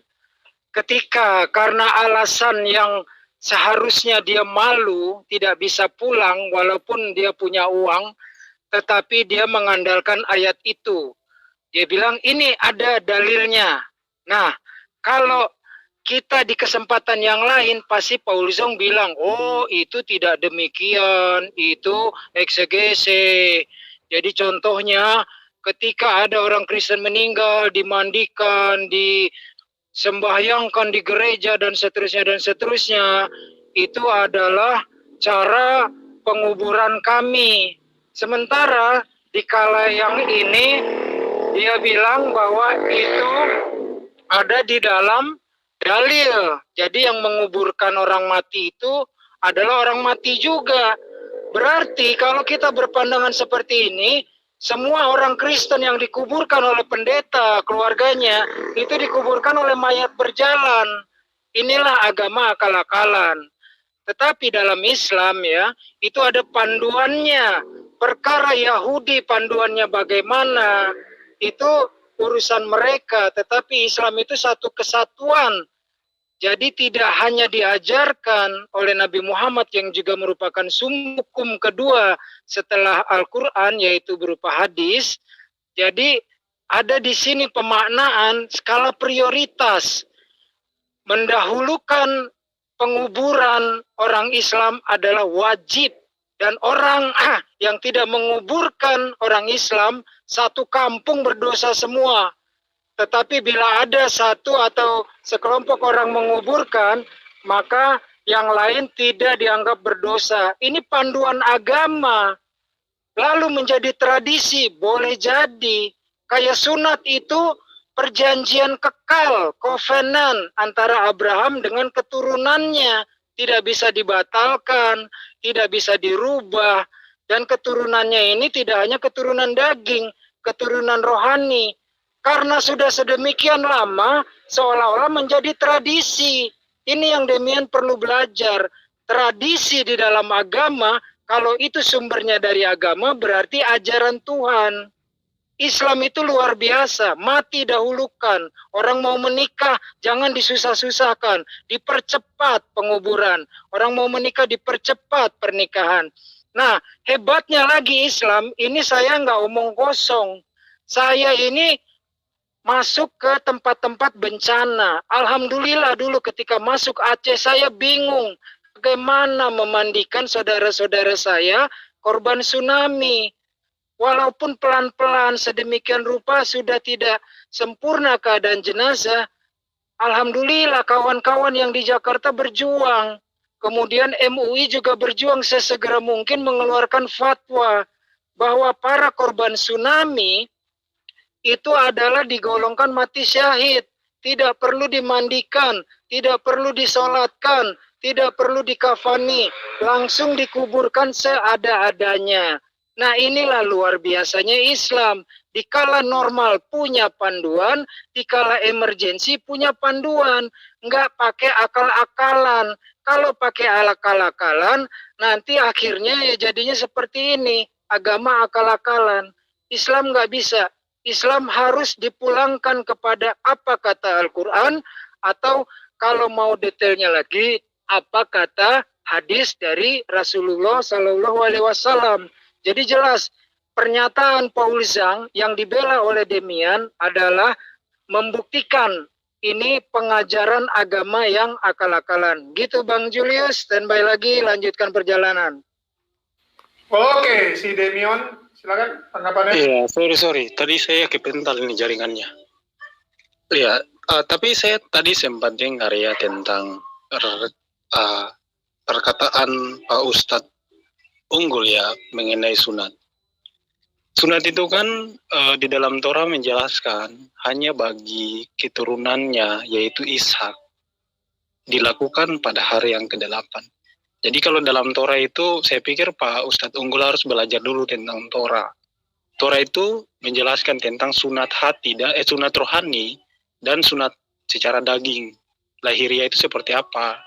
Torah menjelaskan sunat rohani itu sunat hati, tapi kalau sunat yang khusus bagi keturunan Abraham secara daging itu sunat potong kulit katan.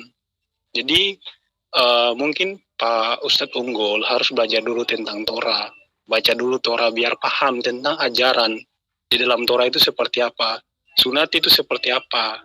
Sunat yang dimaksud, sunat kulit katan itu hanya bagi keturunan Abraham. Ketika orang Kristen melakukan sunat, maka itu melanggar hukum. Karena kalau orang melakukan hukum yang memang nggak pernah diperintahkan untuk dia itu sebenarnya melanggar gitu loh. Jangan bilang katanya taat gitu, justru melanggar karena tidak diperintahkan, tapi dia melakukannya. Tapi kalau yang tadi sebenarnya kita bahas itu gini loh, tentang penguburan mayat. Kalau tentang sunat itu masuk dalam 613 mispot, itu saya kurang paham ya. Ini masuk dalam positif atau negatif kalau tentang sunat ya. Jadi itu masuk 613 mispot. Sedangkan kalau tentang penguburan yang tadi saya jelaskan sebagai tradisi, ini di luar daripada ajaran Torah, di luar daripada 613 mispot ini atau perintah ini. Nah itu yang saya maksud tradisi, di luar daripada perintah Tuhan. Kebiasaan manusia menguburkan mayat seperti itu, dikafani atau diambil tulangnya ketika mayatnya udah busuk dan tinggal tulang aja, itu namanya tradisi gitu loh, di luar daripada perintah Tuhan, diatur oleh manusia sendiri sesuai dengan peri kemanusiaan ketika dia memperlakukan mayat itu untuk dikuburkan.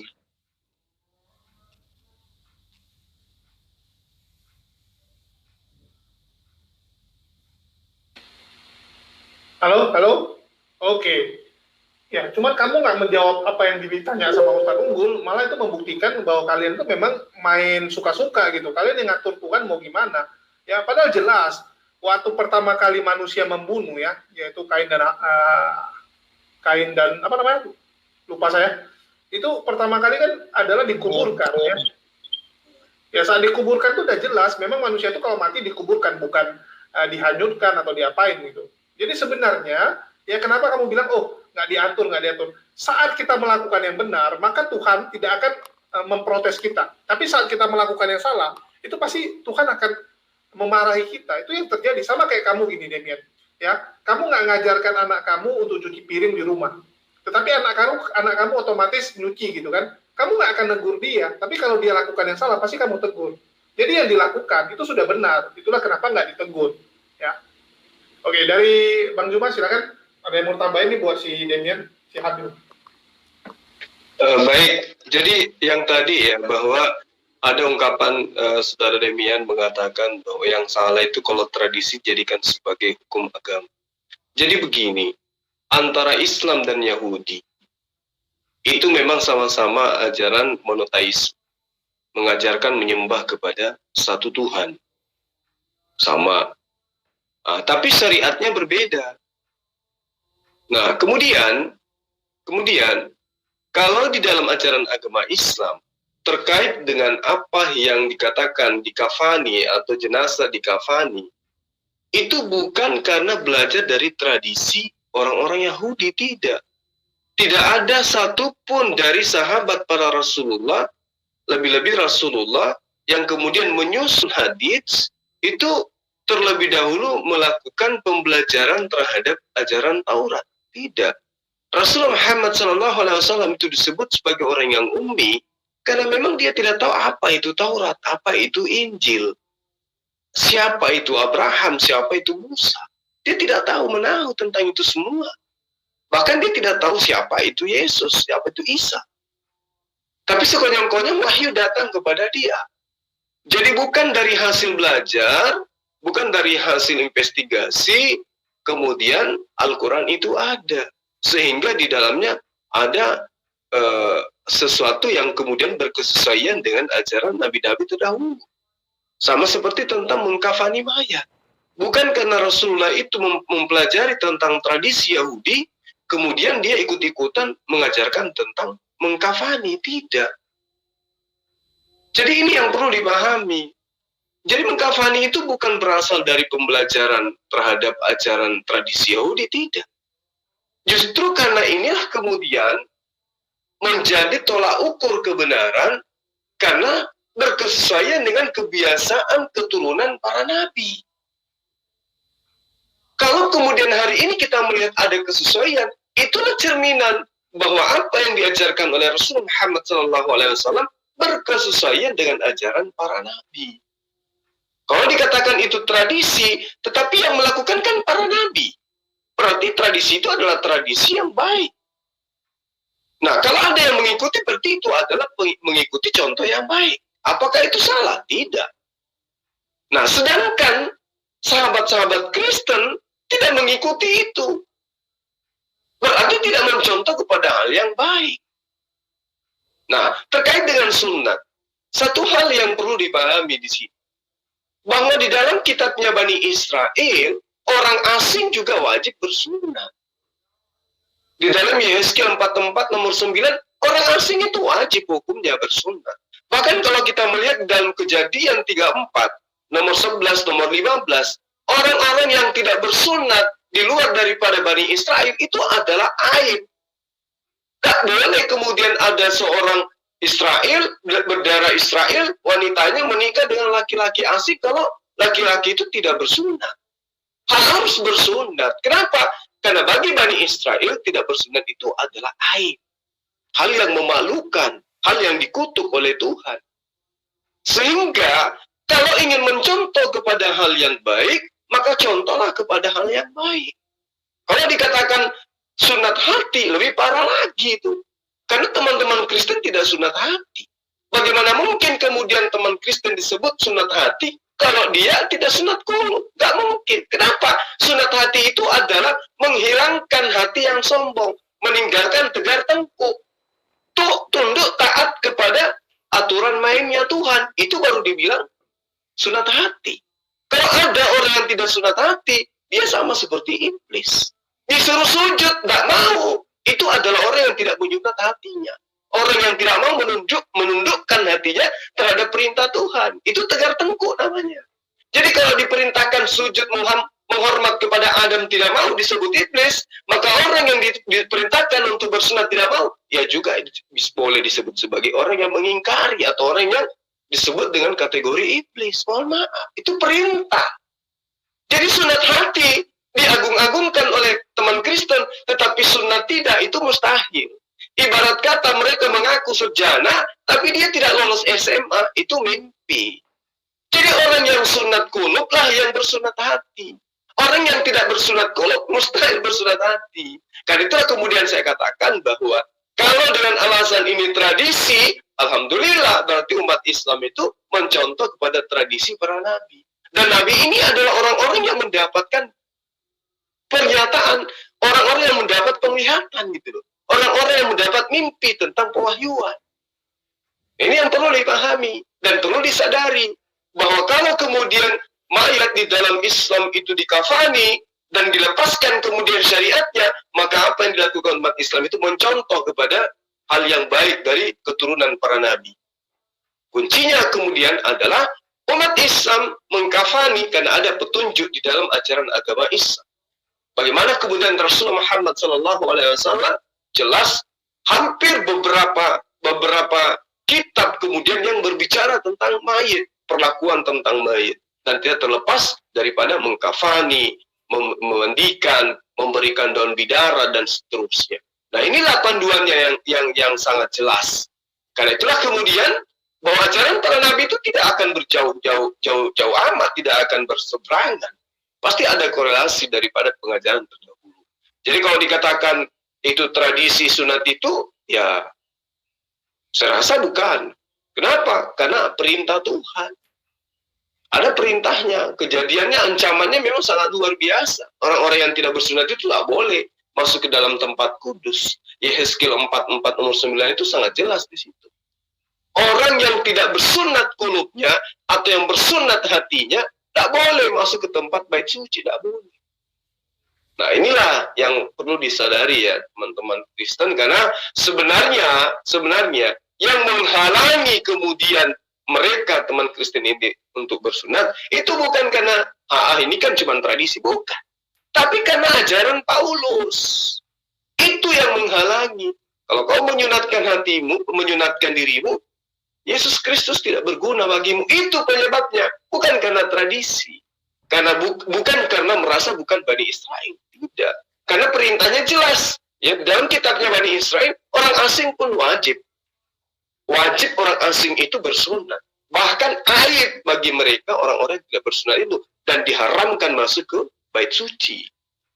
Nah, jadi bagaimana mungkin kemudian ketika teman-teman Kristen itu diajak berdebat, oh, Kristen itu sudah ada dari sejak awal mula, bos. Kristen itu sudah ada, gereja itu sudah ada sejak awal mula. Bagaimana kemudian Yesus memerintahkan Petrus untuk membangun jemaatnya, dan jemaatnya itu adalah Kristen awal mula. Itu artinya mereka ini memang tidak belajar tentang kitab mereka. Kenapa? Yang dimaksud Petrus di sini kan Simon, Kepas, Ini adalah orang yang memegang teguh prinsip apa yang diajarkan oleh Taurat. Artinya, ketika jemaat berbicara mengenai jemaat, berarti bercerita tentang jemaat yang mentahirkan diri. Orang yang masuk ke dalam bait suci, yang terlebih dahulu berwudu, membasuh kaki, membasuh tangan, membasuh wajah. Mereka mentahirkan diri dengan mandi junub. Mereka memotong kulub mereka sebagai penggambaran mereka tak tunduk kepada perintah Tuhan. Masuk ke dalam jemaatnya Kepas, berarti orang-orang kudus, orang-orang yang tunduk kepada perintah yang ada dalam kitabnya Bani Israel. Bukan Kristen, Pak. Kristen itu tempat jemaatnya, tempat gerejanya adalah jemaah orang-orang yang tidak bersunat, orang yang makan babi. Sementara dalam pengajaran Bani Israel, orang yang makan babi itu kudu dibakar api. Jadi bagaimana mungkin jemaat Kristen itu ada pada murid Yesus pertama mula, bahwa jemaat itu harus dibentuk di atas batu karang? Itu bukan Kristen, itu bukan gereja itu. Karena syaratnya membentuk jemaat pada Yudaism khususnya murid Yesus di abad pertama, yaitu tadi, kudu wajib sunat hati, kudu wajib sunat kulit khatam kelamin, kemudian kudu wajib mereka itu bertahir, bersuci, berwudu, mandi junub, dan seterusnya. Sementara Kristen tidak mengenal poin-poin itu. Jangankan yang kayak begitu, poin-poin tentang mengkafani mayat aja mereka nggak ada standarisasi. Nah, inilah yang saya katakan bahwa ya berbahagialah kita ini yang beragama Islam. Karena syariat dan akidahnya itu begitu sempurna. Iya, jadi Yehezkiel 44 itu menjelaskan tentang orang Israel yang membiarkan orang-orang yang tidak bersunat masuk ke dalam bait Allah. Sehingga itu Tuhan melarang mereka bahwa orang yang tidak bersunat ini tidak boleh masuk. Jadi masalahnya ini kepada orang Israel yang dimana mereka membiarkan orang-orang tidak bersunat masuk, sehingga Tuhan marah gitu loh. Jadi di dalam Yehezkiel 44 ini Tuhan tidak mengizinkan orang goyim untuk sunat. Perintah sunat yang tadi Jul Suma jelaskan di dalam Kejadian 17 itu, dan sunat Abraham kan diperintahkan, dan Ismail pada zaman itu kan, hanya pada zaman itu dengan budak-budaknya. Setiap orang laki-laki di tempat dia, di semuanya harus disunat pada zaman itu, pada hari itu. Setelah itu tidak ada lagi, yaitu bahwa sunat hanya berlaku bagi satu kaum, yaitu Ishak, yang menjadi anak perjanjian bagi Abraham. Jadi perintah sunat itu bagaimana dijelaskan di dalam Torah hanya bagi bangsa Israel, keturunan Ishak dan Yakub, bukan kepada bangsa lain gitu loh.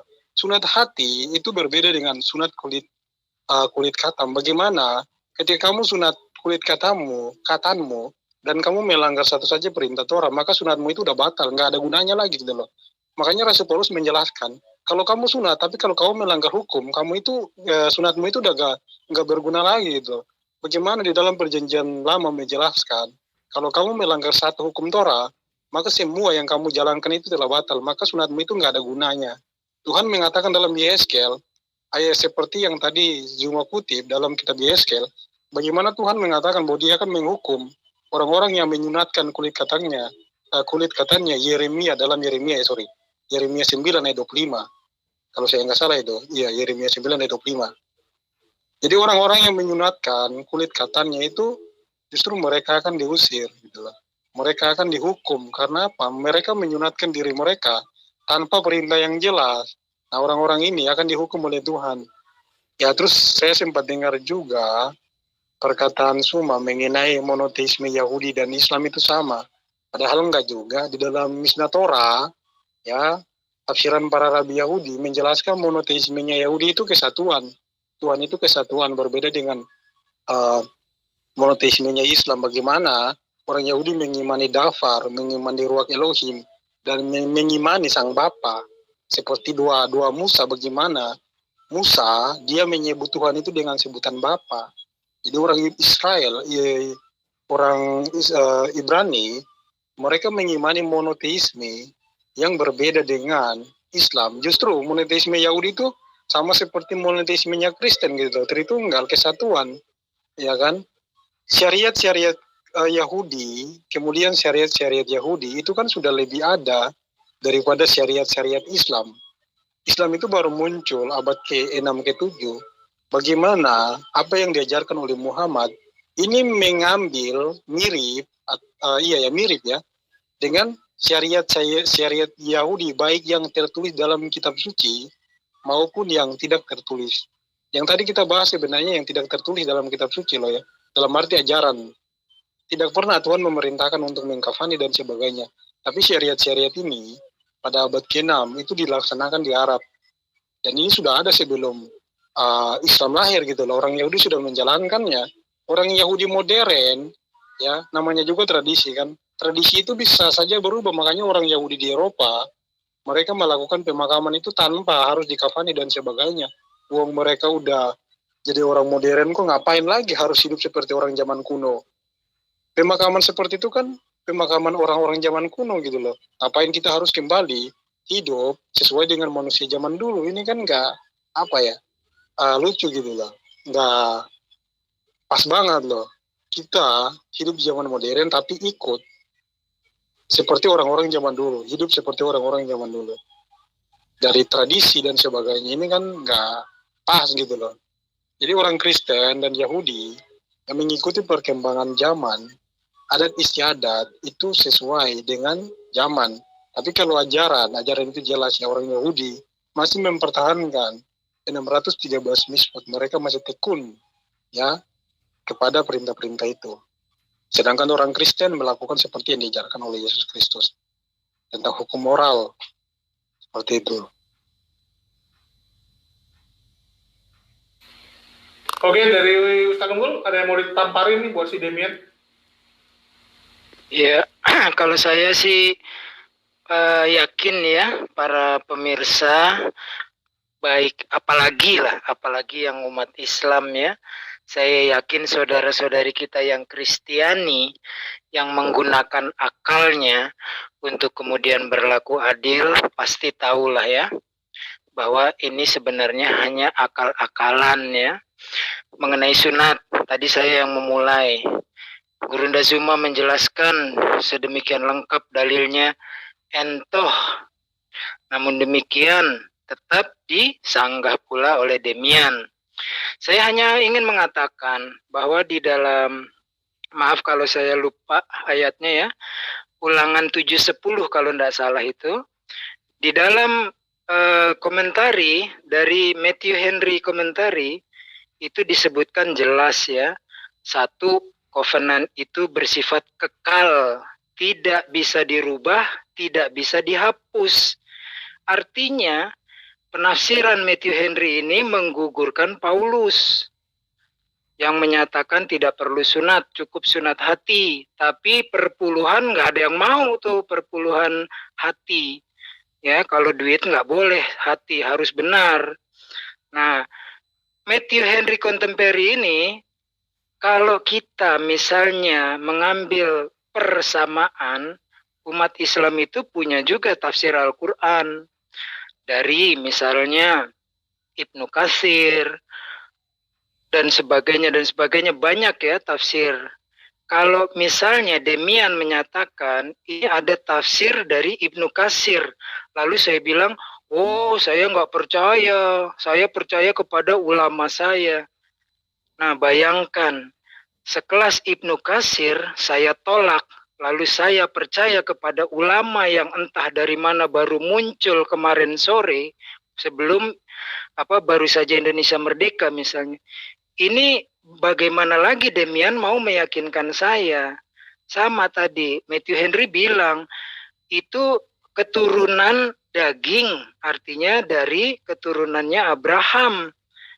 Ya, perkara suka atau tidak suka, Ismail sebut dong. Jangan hanya berhenti di Ishak. Itu sifat kejujuran harus ditampilkan kalau bicara dalil. Itu masalah kedagingan. Lalu kontemporerinya Matthew Henry juga menyatakan itu adalah keturunan rohani. Apa yang dimaksud keturunan rohani? Beliau menjelaskan bahwasanya semua yang beriman kepada Abrahamic faith atau milah Ibrahim, atau kita kenal Ibrahim adalah bapak dari 3 agama. Harusnya seperti itu kan? Tetapi ini ditolak kalau kontemporerinya Matthew Henry yang bukan orang ece-ece loh. Demian nggak ada apa-apanya dibanding Matthew Henry. Itu tidak bisa dipakai. Ya saya mah cuma senyum-senyum aja lah. Gitu. Jadi kembali, pertama saya hanya mempertegas mengenai penguburan. Silahkan, kalau mau dibilang itu tradisi. Tetapi tadi kita sudah sepakat bahwa tradisi itu bermula dari pengajaran Tuhan, melalui para utusan-utusan Tuhan, satu kesatuan. Yesus pun disunat. Apakah itu tradisi Yahudi? Bukan, tetap kepada perjanjian Abraham. Yesus dikafani, apakah itu tradisi? Bukan, tentu para utusan Tuhan sebelumnya sudah mengajarkan. Kamu mengejar dunia seisi-isinya, masuk ke liang lahat hanya bawa selembar kain kafan. Itu filosofinya, pulang kepada Tuhan dengan membawa yang bersih, yang putih, bukan dunia yang kau bawa. Itu pengajaran moral namanya. Jadi banyak aturan yang datangnya dari Tuhan. perjalanan waktu 1000, 2000, 4000 tahun menjadi tradisi. Tapi lihat bermulanya dari mana. Lalu ketika tradisi dirubah, apakah dirubah? Bukan. Perintah Tuhan, perjanjian dengan Tuhan dari para utusan Tuhan, nabi-nabi, itu dikhianati oleh Paulus, sehingga selalu menjadikan dalih, bukannya dalil. Orang yang tidak memakai dalil, akhirnya akan berdalih atau memakai dalih. Kesimpulannya, Kristen tidak memiliki aturan untuk bagaimana menguburkan jenazah. Suka-suka hati gua lah, suka-suka hati lu. Kedua juga mengenai apa yang sudah diperjanjikan dengan para nabi termasuk dilakukan oleh Yesus, itu dibatalkan oleh seorang Paulus dan beranak cucu oleh seorang Demian. Gitu Bang Julius, makin malam makin ngeri-ngeri sedap. Standby lagi. Ya, kalau menurut saya tuh gini loh. Orang Yahudi menganggap ya di luar daripada 613 Misbot ini tentu saja kita berbicara tentang Yahudi loh ya. Ketika kita membahas perjanjian lama, orang Yahudi tidak pernah menganggap ajaran daripada di luar 613 Misbot itu, di luar daripada itu adalah ajaran Tuhan. Mereka nggak pernah menganggap seperti itu. Jadi ketika Anda katakan ketika para nabi mengajarkan seperti ini dan seperti itu, kamu bilang itu adalah ajaran Tuhan, ini sama sekali di luar daripada pemikiran orang-orang Yahudi. Sama sekali di luar. Orang Yahudi tidak pernah berpikir atau pernah mengeluarkan pendapat seperti itu. Ya, terus kemudian di dalam Torah itu sudah menjelaskan secara jelas ya mengenai tentang sunat. Itu sudah dijelaskan bahwa yang diperintahkan, keturunan siapakah yang diperintahkan untuk sunat? Yaitu keturunan Ishak. Sedangkan keturunan Ismail tidak diperintahkan. Sunat itu harus seperti apa gitu loh. Harus pada hari yang ke-8. Jadi Tuhan memerintahkan bangsa Israel khusus mereka sebagai anak perjanjian, sunat harus pada hari yang ke-8. Namun perintah sunat itu, ketika kamu melanggar satu saja hukum Taurat, maka sunat itu akan batal. Bukan hanya sunat, tapi seluruh perintah hukum Taurat akan batal. Makanya Mesias itu dijanjikan ya, yang Islam sendiri nggak kenal. Mesias dinubuatkan untuk datang melakukan apa? Ya itulah kekurangan orang Islam, yaitu membuang Mesias. Menurut Rasi, ya ini kita pakai pemikiran Yahudi ya, karena Anda tadi menggunakan Yahudi kan. Dalam tafsiran Rasi mengenai Kejadian 49 ayat 10, di sini katakan, tongkat kerajaan tidak akan beranjak dari Yehuda atau lambang pemerintahan dari antara kakinya sampai dia yang datang, yang berhak atasnya, maka kepadanya akan takluk bangsa-bangsa. Dalam tafsiran Rasi mengatakan ini untuk Mesias. Jadi tongkat pemerintahan tidak akan beranjak dari Yehuda gitu loh. Tidak akan berpindah dari Yehuda sampai dia yang berhak datang, yaitu sang Mesias. Dan Mesias ini yang akan menyatakan hukum kepada bangsa-bangsa. Yesaya 42 ayat 1. Lihat, itu hambaku yang kupegang, orang pilihanku yang kepadanya aku berkenan. Aku telah menaruh rohku ke atasnya supaya ia menyatakan hukum kepada bangsa-bangsa. Jadi Yesus datang dengan jelas menggenapi hukum Taurat, menyatakan hukum kepada bangsa-bangsa supaya kita hidup benar. Bukan seperti kita melakukan hukum Taurat yang justru kalau kita melanggar, yang melakukan sunat. Tapi kalau kita melanggar maka kita menjadi berdosa. Segala sesuatu yang kita jalankan di dalam hukum Taurat itu batal. Kita menjadi terkutuk, ya kan? Terkutuklah orang yang tidak menepati perkataan hukum Taurat ini dengan perbuatan. Ulangan 27 atau 26 itu ya, kalau saya nggak salah ya. Jadi kalau kamu melanggar Torah, kamu terkutuk. Bagaimana Yesus datang menggenapi, menyatakan hukum kepada bangsa-bangsa, supaya kita ini hidup sempurna. Yaitu hidup bukan sesuai dengan keinginan kita, tapi hidup sesuai dengan kasih karunia, supaya kita dibenarkan, bukan sesuai dengan ego kita, tapi bagaimana Yesus mengajarkan kita untuk merendahkan diri, hidup dalam kasih. Makanya semua bangsa mengabdi kepadanya. Jadi Mesias itu dinubuatkan bukan hanya kepada satu bangsa, tapi semua bangsa. Dia menyatakan hukum itu bukan hanya kepada satu bangsa. Menurut Nabi Yesaya, menurut orang Yahudi, Rasi mengakui bahwa semua bangsa mengabdi kepada Mesias, bukan cuma satu bangsa seperti dalam Quran. yang mengatakan bahwa Isa hanya bagi kaum Yahudi saja, Isa akan menghakimi kaum Yahudi saja, dan orang Kristen yang menuhankan dia, ini salah loh. Karena apa?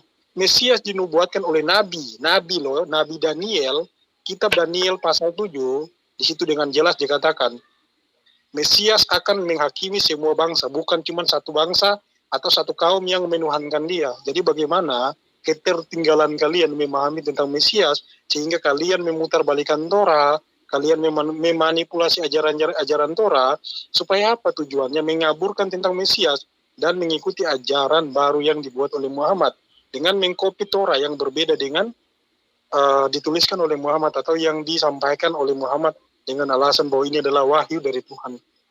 Perbedaan Kristen, Yahudi dan Islam itu sangat berbeda. Bagaimana orang Kristen dan Yahudi mengimani kitab yang sama. Orang Kristen menyebut perjanjian lama itu dengan sebutan perjanjian lama, orang Yahudi menyebutnya dengan Tanakh. Kita mengimani kitab yang satu. Orang Kristen bisa membaca bagaimana orang Yahudi, ajaran-ajaran Yahudi, gitu loh. Sedangkan Islam mengikuti ajaran yang berbeda dengan mengkopas ajaran-ajaran Judaism dengan membuatnya menjadi lebih berbeda, walaupun kalian katakan bahwa kalian mengikuti ajaran-ajaran para nabi sebelumnya. Padahal justru kalian merubah ajaran-ajaran para nabi sebelumnya tentang sunat, tentang pokoknya segala macam, makanan haram dan halal pun separuh makanan haram dalam Torah kalian batalkan. Contohnya nih, Imamat 11 ayat 4 dan ayat 6, di situ dikatakan onta dan kelinci itu haram loh. Tapi di dalam hadis Muhammad makan onta, Muhammad makan kelinci. Jadi bagaimana Muhammad makan makanan-makanan haram yang diharamkan di dalam Torah? Bagaimana Muhammad membuat ajaran baru yang kalian imani, padahal kalian mengklaim kalian mengikuti ajaran para nabi sebelumnya, padahal itu hanya di mulut doang, faktanya nggak ada. Faktanya kalian mengikuti ajaran baru yang dibuat oleh Muhammad, gitu loh. Dan juga Mesias pun berbeda. Mesias yang dinubuatkan seperti apa? Muhammad menuliskan Al-Masih ini seperti apa, gitu loh. Mesias dinubuatkan lahir di mana dan sebagainya. Muhammad menyampaikan Mesias yang berbeda dengan nubuatan para nabi. Inilah kekacauan kalian. Makanya selama 1400 tahun kalian tersesat karena kalian tidak memahami tentang Mesias, tentang Tritunggal, tentang Tuhan Israel, bahwa Tuhan Israel itu kesatuan menurut Mishnah Torah, gitu loh. Ini pengakuan iman Yahudi. Di dalam Mishnah Torah positif mispot ini adalah kewajiban bagi orang Yahudi mengimani. Ini bukan bukan negatif ya, tapi positif. Wajib bagi orang Yahudi mengimani bahwa Tuhan itu kesatuan. Jadi iman Kristen dan iman Yahudi justru sama, mirip loh. Hanya saja orang Yahudi menolak Yesus sebagai Sang Mesias. Ketika Anda berbicara tentang tafsiran-tafsiran orang Yahudi, ya Pak Unggul, bagi orang Yahudi ya, tafsiran itu bisa salah bisa benar. Tafsiran para rabi Yahudi pun saling bertentangan. Contoh nih, Yesaya 9 ayat 6, Rasi mengatakan Hizkia, Yonatan mengatakan Mesias. Jadi bertentangan itu tafsiran-tafsiran orang Yahudi. Rasi ini baru ada pada abad ke-10-11 Masehi, sedangkan Rabi Yonatan ini sudah ada sebelum Masehi. Jadi wajar saja ketika kalian baca tafsiran-tafsiran Yahudi modern, bagaimana mereka berusaha mengaburkan Torah supaya membuktikan bahwa Yesus ini bukan Mesias. Bahkan Yesaya 53 benar-benar digenapi oleh Yesus Kristus. Mereka kaburkan untuk bangsa Israel yang menderita, padahal dalam Torah menjelaskan orang Israel menderita karena dosa, bukan karena mereka melakukan kebaikan. Orang Israel dibuang misalkan ke Babel, ke Asyur, itu karena dosa. Jadi orang Israel menderita itu karena dosa. Yesaya 53 menjelaskan bahwa tipu tidak ada dalam mulutnya. Orang Israel disiksa karena apa? Karena berdosa, bukan karena tipu tidak ada dalam mulutnya. Bagaimana para rabi-rabi Yahudi yang muncul setelah Masehi mengaburkan tentang Yesus Kristus. Jadi perbedaan orang Kristen dan orang Yahudi, yaitu orang Yahudi yang menolak Yesus sebagai Sang Mesias. Kalau tafsiran-tafsiran para rabi seperti Yonatan, saya sering pakai. Kenapa? Yonatan ini sudah ada sebelum Masehi, sebelum Yesus datang. Yonatan ini udah ada gitu loh. Dan dia menyampaikan yang tidak bertentangan dengan Yesus Kristus. Contoh, tafsirannya dalam Kejadian 3 ayat 15, tafsirannya dalam Yesaya 9 ayat 5, dan sebagainya. Itu tidak bertentangan. Justru dia membenarkan Yesus Kristus sebagai penggenapan itu gitu loh. Jadi benar-benar Yahudi-Yahudi yang baru muncul sesudah Masehi mereka mengaburkan tentang Mesias, sama seperti Muhammad mengaburkan tentang Torah, tentang Jabur, tentang Injil, dan tentang Mesias. Dan kalian mengimani, kalian hanya menggunakan landasan yaitu Quran. Kalian gak bisa maju dan gak bisa mundur. Ini hanya jualan obat atau apa ini?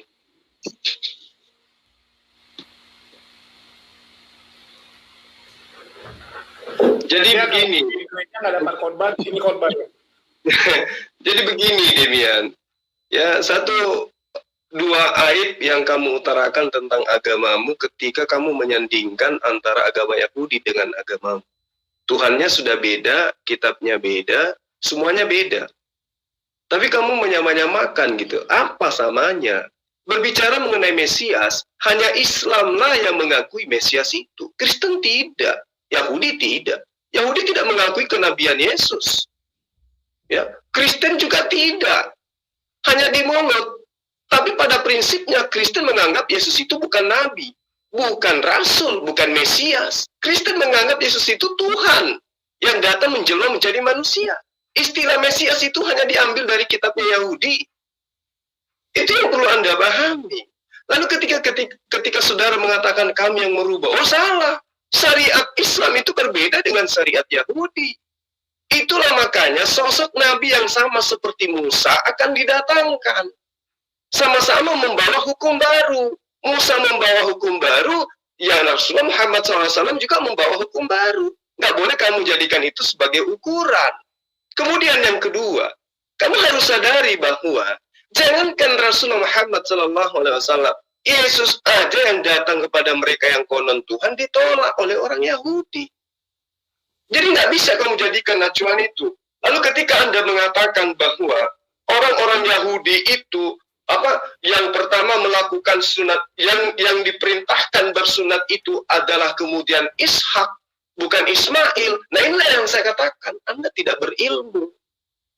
Justru manusia kedua setelah Abraham, kalau perlu saya katakan, manusia pertama bersama Abraham melakukan sunat itu Ismail. Ishak belum ada. Ketika dua orang ini melakukan sunat, Ismail, Ishak di situ nggak ada.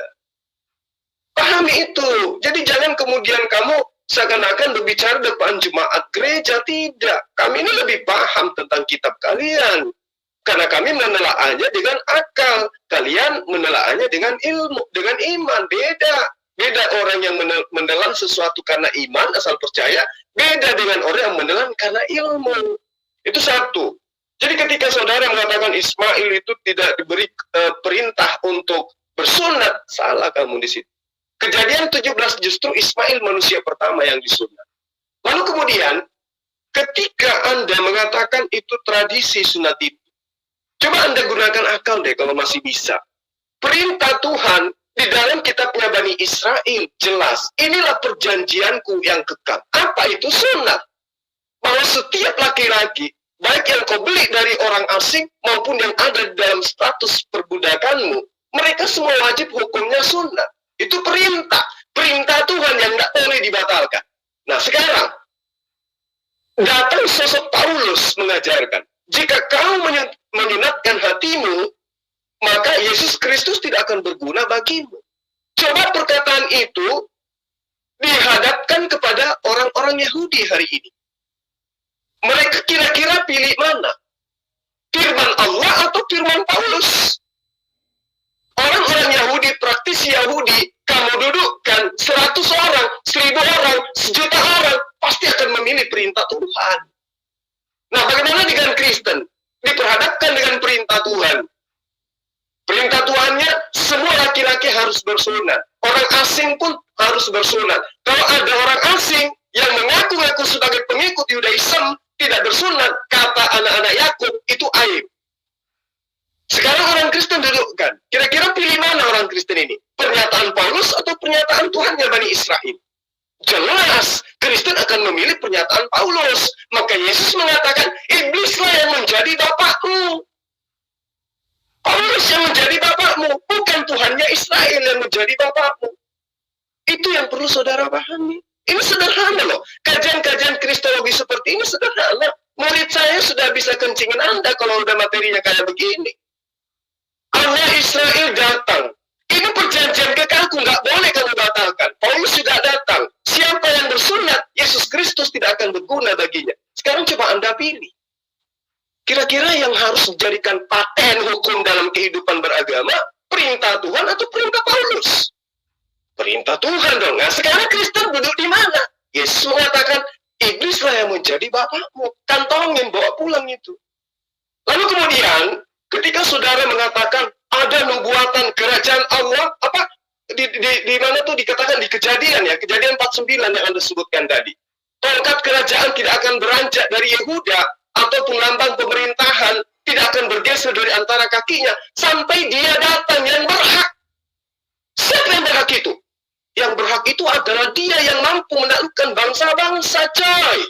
Yesus menaklukkan bangsa mana? Ayo, bangsa mana yang ditaklukkan oleh Yesus? No, tidak ada. Rasulullah Muhammad SAW sama seperti Musa, takluk semua musuhnya, Pak. Jadi yang berhak menerima kerajaan Allah kemudian adalah dia yang berhak. Siapa dia? Yang mampu menjalankan, mengajarkan, mempraktekkan, memberikan ultimatum tegas tentang hukum Allah kepada orang-orang tersebut. Siapa dia? Rasulullah Muhammad SAW. Jadi Yesus tidak bisa apa-apa. Muridnya cuma 11 orang.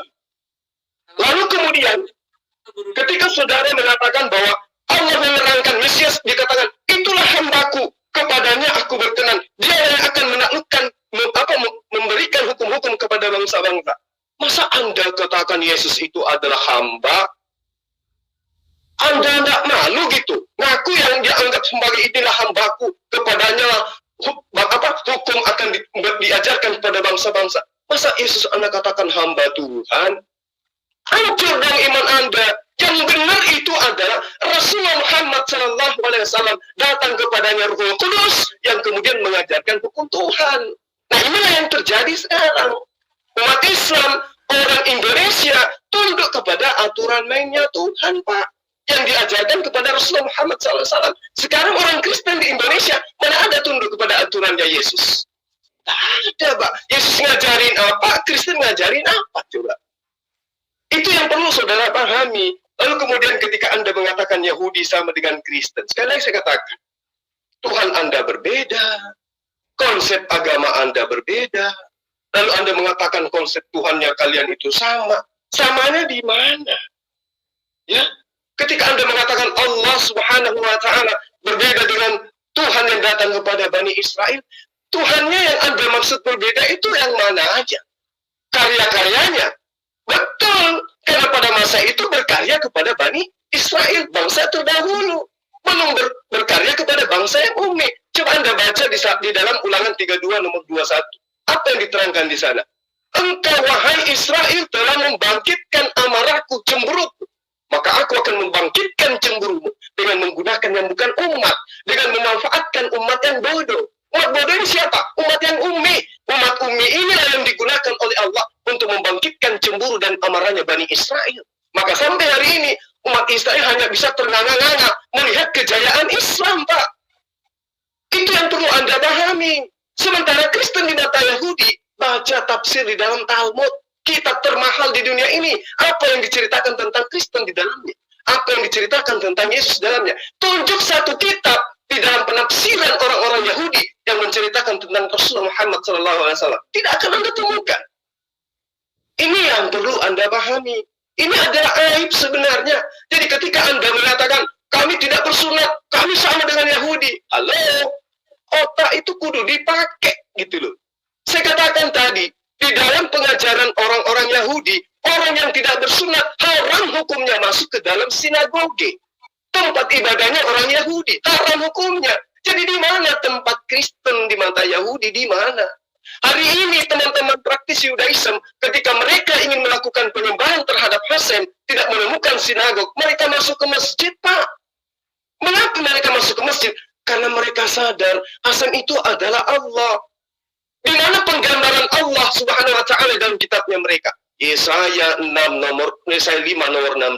Allah itu maha tinggi, Allah itu maha suci, Allah itu maha adil.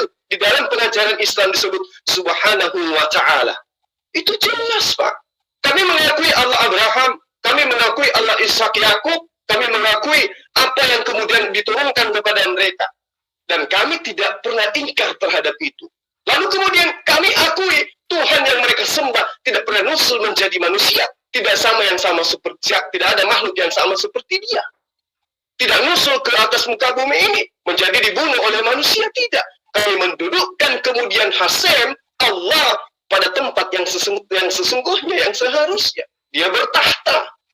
Dia maha kuasa, dia maha melihat, dia maha mendengar, dia maha mengetahui segala rahasia yang ada di atas muka bumi ini.